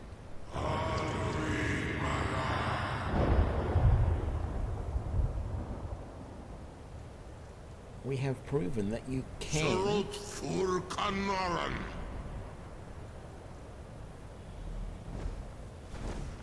We done yet? We've proven that you can do the main quest line without using lockpicking. And it really just, to me, that just shows whether this is a well-designed game or not. And I think it is. I did not actually expect that it would be a problem. Right? I expected that I should be able to do this. But glad that I can actually do the playthrough and confirm it.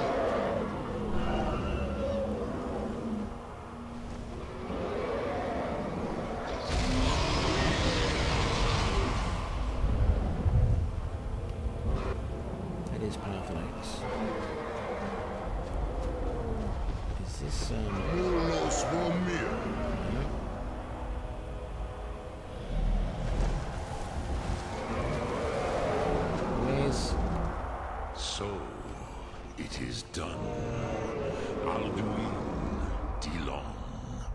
The eldest is no more. He who came before all others, and has always been.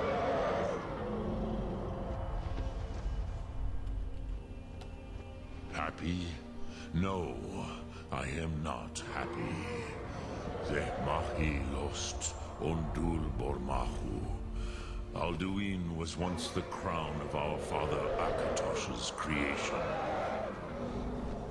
You did what was necessary. Alduin had flown far from the path of right action in his Pachlok, in the arrogance of his power. But I cannot celebrate his fall. Zutiraz ach ochma. He was my brother once. This world will never be the same.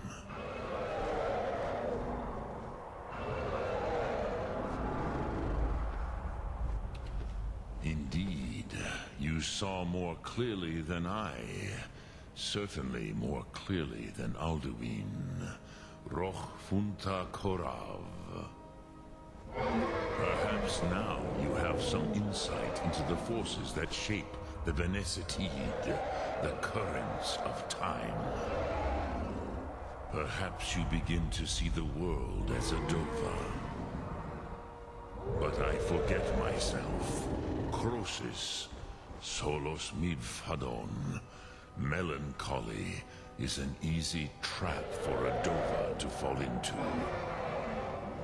You have won a mighty victory, Shahroch Kongrach. One that will echo through all the ages of this world for those who have eyes to see. Savor your triumph, Dovahkiin. This is not the last of what you will write upon the currents of time. Goran, I feel younger than I have in age. The Dope are now scattered across Kizar. Without Alduin's lordship, they may yet bow to the Vaxen, brightness of my Thum. But willing or no, they will hear it. Fare thee well, Dovahkiin.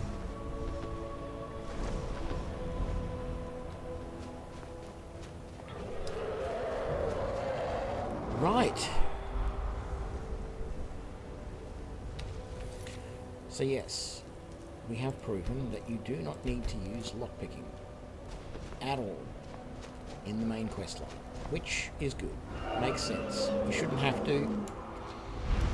Good game design by not forcing you to do that. Now, I've said that I am considering playing Oblivion, and I am. And I said before, oh, is this Odoving? Cruza Wundana wa Wolfgain. I wish the Old One luck in his quest. But I doubt many will wish to exchange Alduin's lordship for the tyranny of Parthenax's way of the voice. As for myself, you've proven your mastery twice over.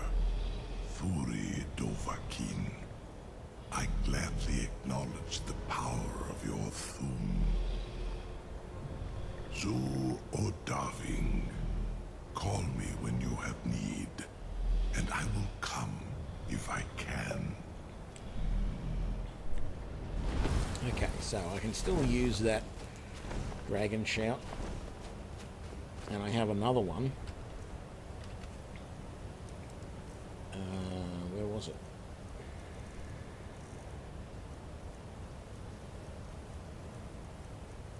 Call of Valor.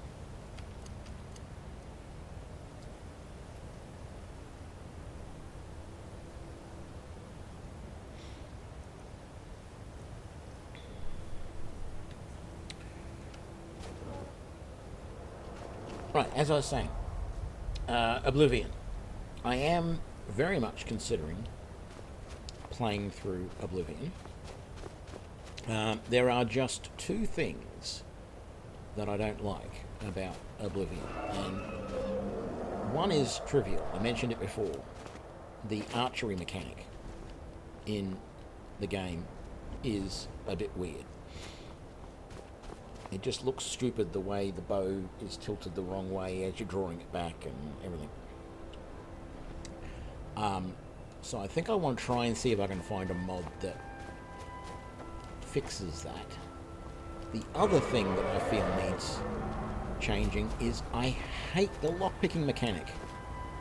which is strange because I actually, even though I've done this playthrough without lockpicking, I actually don't mind the lockpicking mechanic in this game. But the lockpicking mechanic in Oblivion is just terrible. And I think there's a mod. I went looking the other day to see if I could find some mods that allowed me to fix it somehow, make it not suck so much.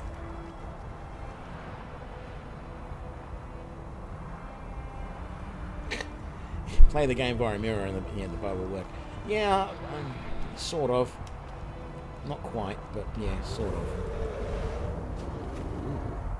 Malachite ore veins. I'm not sure if I've seen malachite ore veins before. And an ebony ore vein. Wow.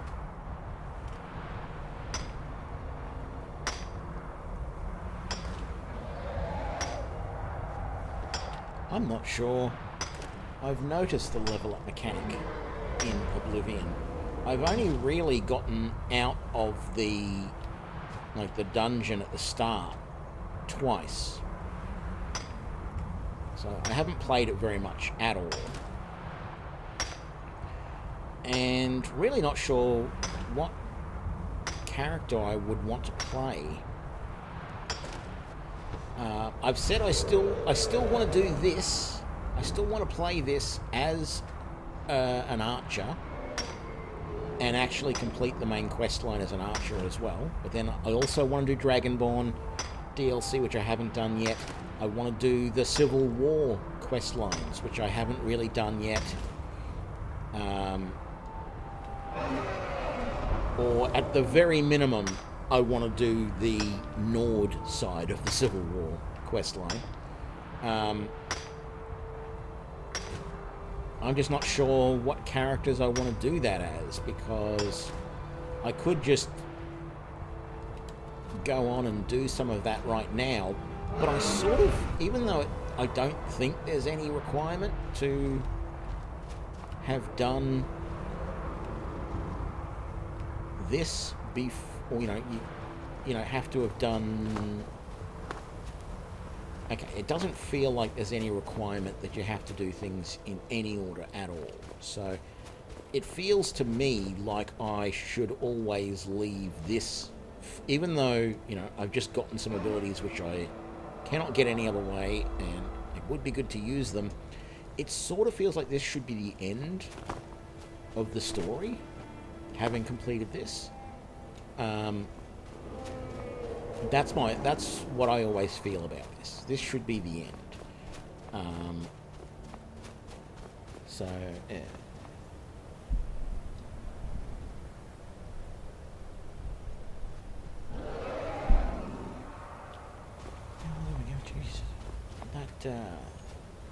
This finished way quicker. Gremyolok, greetings.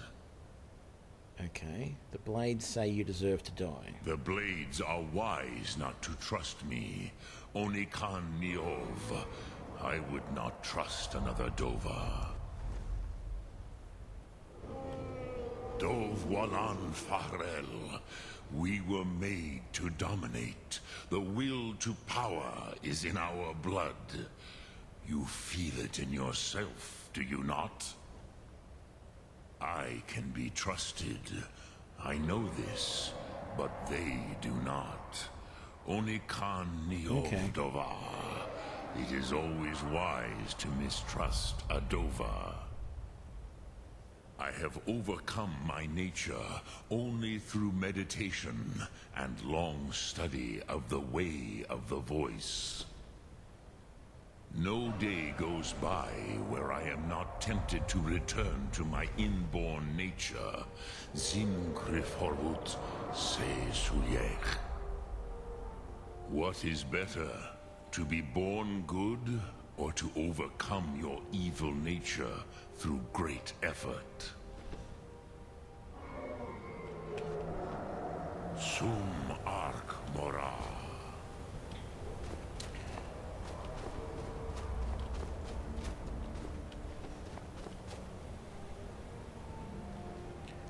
Well, I don't know. I mean, understand what you're saying. Couldn't be good for his neck to be bent like that, but you know, there are animals, some lizards that have a little bit longer necks in real life that can do that sort of thing. You know, you've got geese and swans can do that, and of course you've got giraffes. Giraffes can put a pretty decent bend in their neck. It does seem a bit strange at times. Maybe it's... See, this is the thing though. Maybe that's normal for a dragon. But I actually find these dragons a little bit strange. Because to me, that's a wyvern, not a dragon. From all of the lore and all the stuff that over the years that I have seen, dragons have 4 limbs.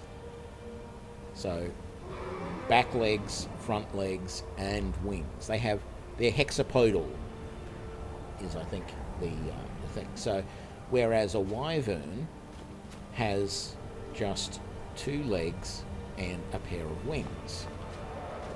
These dragons are all really wyverns.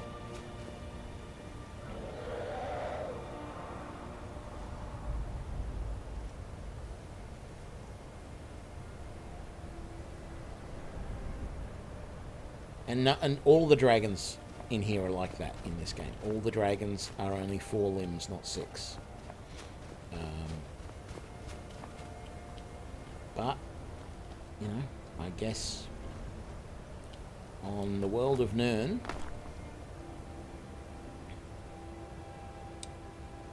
dragons are a little bit different. Because I think the only dragons that are different like that in any of the other fantasy stuff is the dragons that are based on the Chinese mythologies. They're also only 4 limbs, but that's because they generally don't have wings. Now, I'm not claiming to be a dragonologist, but traditionally, 6 limbs on a dragon, 4 on a wyvern.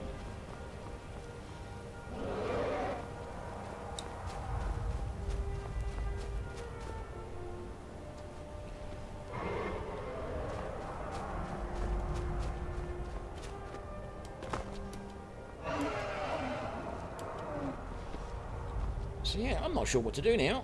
I feel like, as I said, I sort of feel like this is done. The main purpose of this playthrough was to test this.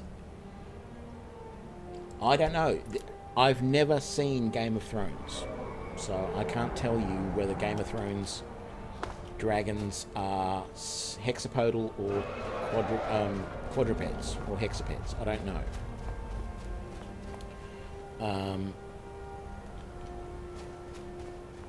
So yeah, okay. My thoughts on all of this. First of all, well done on Bethesda for not screwing it up and forcing you to have to use lockpicking to get through this quest.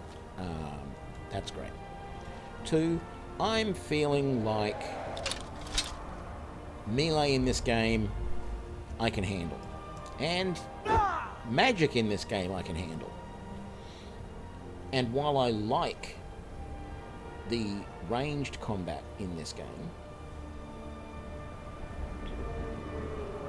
yeah, I could do some of the Civil War stuff with this character.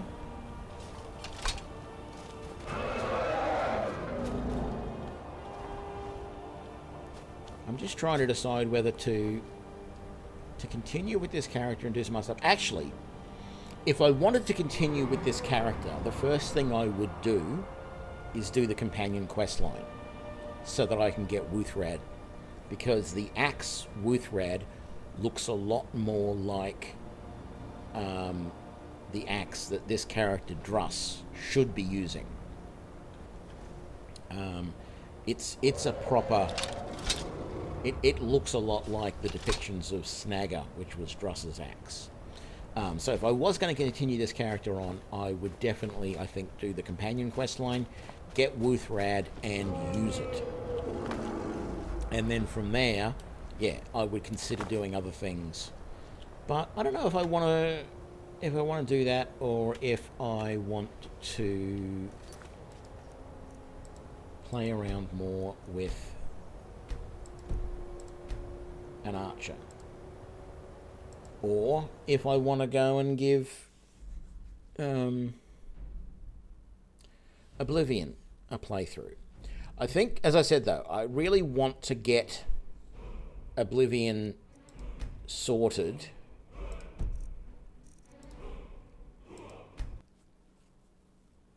so that I don't have it. See if there's something I can do, particularly about the lockpicking. I just think the lockpicking in that game is terrible. So this is a character I've been mucking around with. This is Arrows from Darkness, or Arrow from Darkness. I really should have made that plural. It should have been Arrows from Darkness. An Argonian. He's at level 10 at the moment. Have just... Well, I haven't even done Bleak Falls Barrow yet. I'm just about to go and do that with that character. I'm considering starting this guy again, though. It's really... like, I'm liking playing the Argonian. Not that there's anything great about an Argonian, but it's just something different. But when I have played around with other races, I've said it so many times. I love the Nords in this game because everything about playing a Nord just feels right. It feels like that's what you're supposed to do, right? And the fact that they have the high resistance to cold is just great because everybody uses cold against you. But what really bugs me is the whole Khajiit and Argonian sort of prejudiced in the world. Like, when you start this game... I mean, most of the characters, most of the NPCs are not prejudiced against you.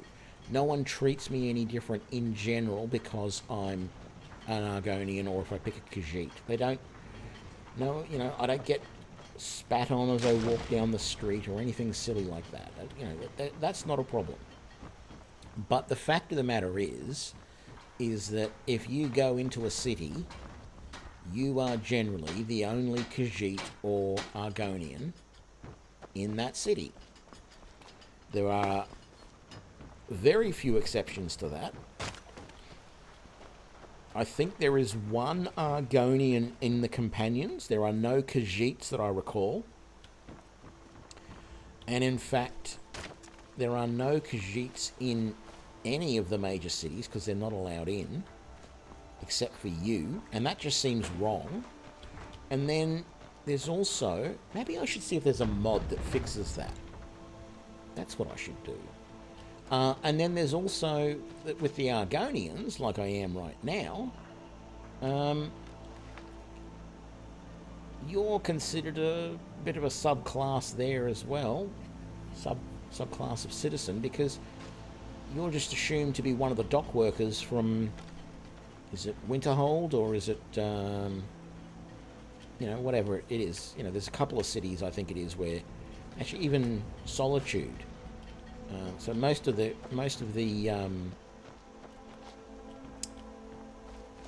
port cities, you will find a little port enclave, and in there, that'll be the only place that you'll see Argonians. You do, of course, when you go into like bandit dungeons and stuff like that, occasionally the bandits will have an Argonian or a Khajiit in amongst them. But you don't go into the cities and just see, you know, an Argonian running the general store or a Khajiit blacksmith or anything like that. It's just, it's not there. And I find that a little bit offensive in the game. I don't understand why.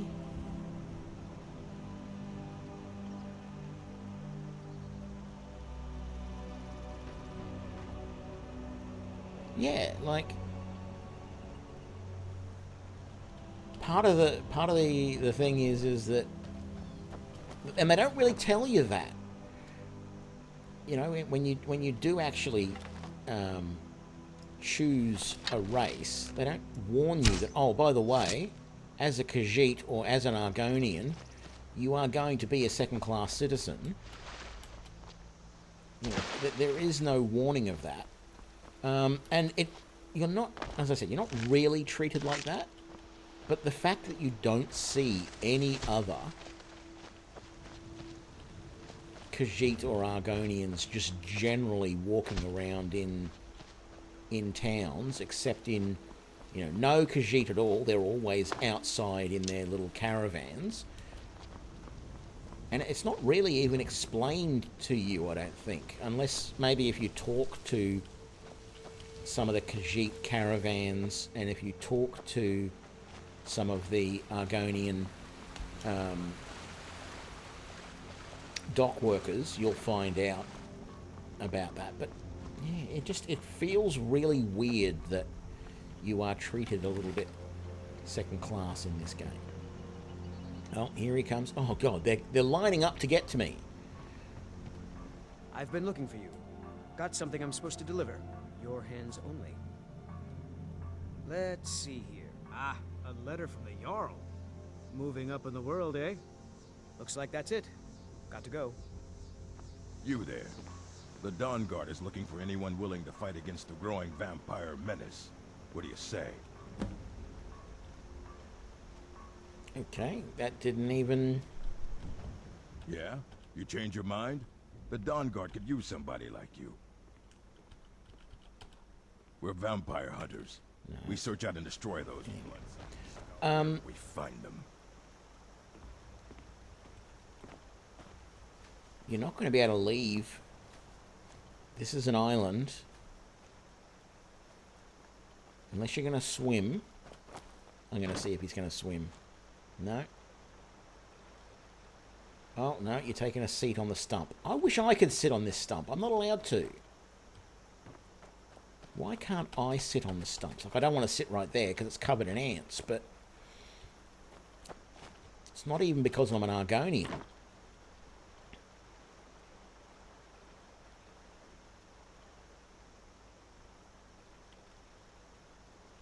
I have looked a little bit into the Elder Scrolls Online. I just don't know. Maybe after I've finished Oblivion, I might consider doing it. It just doesn't feel like it's something that I don't know why, but it just doesn't feel like something that I would stream. I don't know. I do say though, like I've created this guy just because I wanted to play an Argonian. And I haven't actually even used his Hist Skin ability. Right? But I think out of the two beast races, I think I prefer Khajiit over Argonians. And I think it's really just because, well, A, the Khajiit do a little bit more damage unhanded, barehanded, but I don't really want to use that. And B, the Khajiit Night Sight ability that they've got is actually quite useful if you don't want to carry a torch into dungeons and other dark places. I mean, there's a little bit of distortion in your viewing with it, but I actually sort of like it for when I'm dungeon crawling. So I think if I was going to, in my next stream, I'm going to be thinking about it tonight and tomorrow before I stream next, what I'm going to do. But if I am going to start a new playthrough, I might do it as a Khajiit rather than Argonian, because it just feels like the Khajiits are just a little bit better. Despite the fact that, yeah, you just don't see Khajiits anywhere. And as I said, I might try and see if there's a mod that fixes that, because I want to see Khajiits walking around cities. I want to see Argonians walking around cities. I want to see Khajiit, you know, shopkeepers and stuff like that, rather than just having them out in the thing. But the other thing that I could do is I could do a start. What are we doing? No, this. Because I do have the alternate start mod, if I was to start as a Khajiit,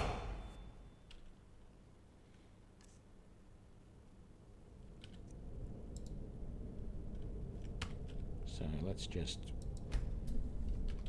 this won't be it, that's why I'm calling him Test.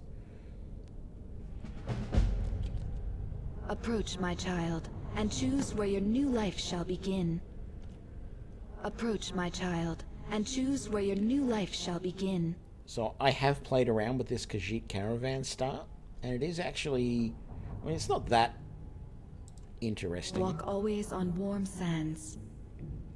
Yeah, there's nothing super great about it, but you start out near Markarth, and technically you're a member of the caravan, but you basically said to them that you want to move on.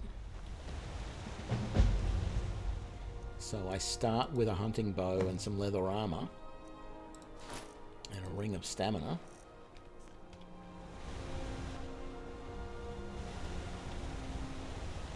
And as I said, we start over here at Markarth, just outside Markarth. I think it still has the quest to... It just says begin your new life. So basically it won't be until I come all the way over near Helgen that it'll actually prompt me to start the main quest line. So, I don't know.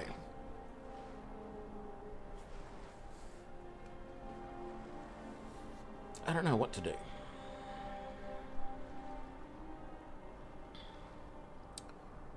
I think the first thing I'm gonna do is see what mods are available for Oblivion and Skyrim. Oblivion, I'm gonna see if there's a good lockpicking mod to change that silly lockpicking thing to something that's more like Skyrim, and something that fixes the archery maybe. Not hugely important, but I would like that. Although I could do, you know, a melee run through that game, and I know that I would probably go well. And then, yeah. But that's the other thing, right? If I start another game here to see what I'm going to do, I do want to complete the main quest line, as I've said, as a ranged character. And if I'm going to do any if I'm going to do any of the, like, the Dragonborn DLC or the Civil War quest lines, I don't know, it just doesn't seem right to do either of those as anything but a Nord. You know, it seems weird to me to be anything but a Nord for some of that stuff. It just doesn't seem like you're supposed to do it as, you know, a Khajiit or anything. Even a Breton or an Imperial or whatever, it just doesn't seem right to do any of that sort of stuff. So I don't know. And I do want to play around more with Oblivion and see what that was like.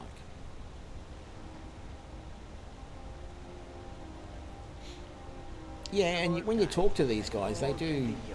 Khajiit welcomes you, and also your coin. You know, if you... May your road lead you to warm sands. Yeah, see, may your road lead you to warm sands. They do have a problem with the cold. Actually, that's another thing I should do. I was going to put in a mod that makes your breath steam and stuff like that in the cold, and your clothes drip when you get wet.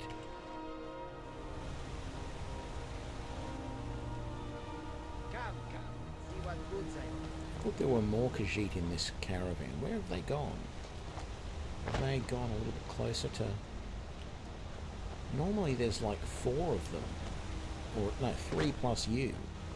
Far I have traveled to bring you these fine goods. Come and see what I offer. Where are the other Khajiit? Did they fall in the river, maybe? Oh, there they are. Coming down the road now.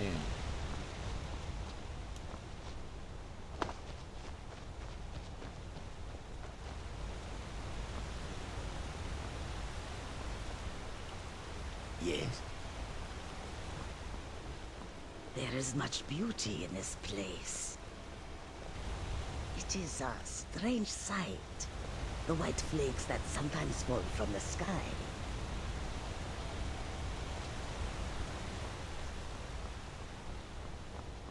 Yeah. Anyway, this is not going to be a new start, this character. This is just being silly.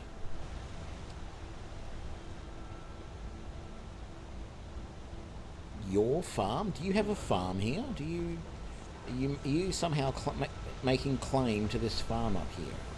So that's obvious.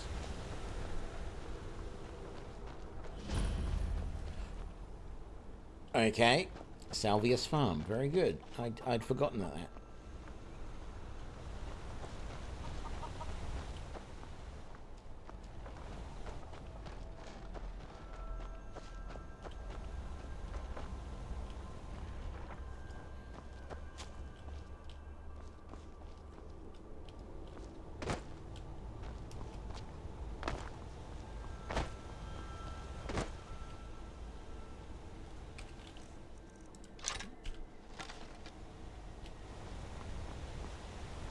Anyway, enough of this. I think it is time to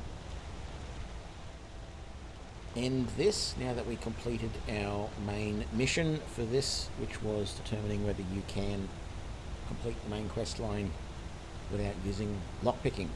I don't know, if I am going to continue or do other playthroughs, I don't know if I'm going to set any limits on myself or not. Maybe I will, maybe I won't. I do sort of have this thought that, which I've expressed previously, about whether you should have to use smithing and or enchanting. And I don't know. I think I could probably get through on a melee character without doing it. You can certainly get through without doing smithing as a mage if you're playing, 100% mage wearing no armor and just using spells. But apart from that, yeah, it has been too long since I'll think about it. Yes, I am planning on streaming this weekend, so I'm going to think about what I'm going to do next. Whether it's going to be more Skyrim, whether it's going to be some Oblivion, whether it's going to be anything else. As I've said, I'm aware that there's been some changes to Solastar, Crown of the Magister, since I last played it, so it might be interesting to play that again. And then there's also The Witcher, which I haven't really played with much, but I need to play with it some more and see if I'm going to be able to get used to the combat or not. So, yeah. For now, we've finished this playthrough. We have proven that you can get through the main questline without having to use lockpicking, which is good. Thank you for joining me for that playthrough. I hope you all enjoyed it. And I guess I'll see you next time when we will have something else. Not sure yet what it'll be, but we'll find out when we do it. Thanks a lot all. I'll see you later.